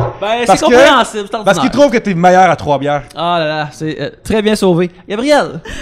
Facebook, Instagram, TikTok aussi, laissez-moi pas tout seul là-dessus. J'ai beaucoup trop de plaisir. Je suis trop vieille pour être là, mais c'est quand même plaisant. Fait que si t'es en bas de 20 ans, viens me rejoindre là-dessus. Sinon, oublie ça, là. Oublie ça. Regarde, on n'embarquera pas là-dedans. Non. Mais voilà, fait qu'il y a des beaux projets qui s'en viennent. D'autres dates de Gab et Nice vont s'ajouter en 2020. Restez à l'affût. Fait que venez me suivre partout, là. Vous pouvez me suivre à Yannick Belzile sur Twitter où je parle de pop culture et sur Instagram où il y a des dessins. Si vous voulez les mêmes dessins mais pas être sur Instagram, ils sont sur Facebook à Yannick Belzile, cartooniste robuste. Et aussi on aimerait ça remercier les braves gens, les 3 brasseurs qui nous hébergent physiquement, qui nous donnent des drinks. C'est vraiment merveilleux. On est aux 3 brasseurs sur Saint-Denis. Venez les voir si vous êtes dans le coin. Il y a la bonne bière, la blonde, la mielleuse qu'on a bu pendant tout le mois de novembre et qu'on va boire encore pendant le mois de décembre qui est vraiment nice. C'est pas vrai parce que la mielleuse est out of stock parce que c'est un spécial. Mais ça c'est trop bon. Ouais, il y en a plus, c'est trop bon. C'est ça, c'est trop bon, c'est trop bon. Le monde a tout bu, merveilleux. Sinon, on aimerait ça aussi remercier les gens de Tribute Games qui nous hébergent électroniquement, qui font des bons jeux comme Mercenary Kings ainsi que Flint Hook et Curses and Chaos, tous des jeux sur lesquels j'ai travaillé. Achetez-les, ils sont bien bons, un beau cadeau de Noël. Mais en attendant, merci beaucoup de nous avoir écoutés et sur ce, à la prochaine bière.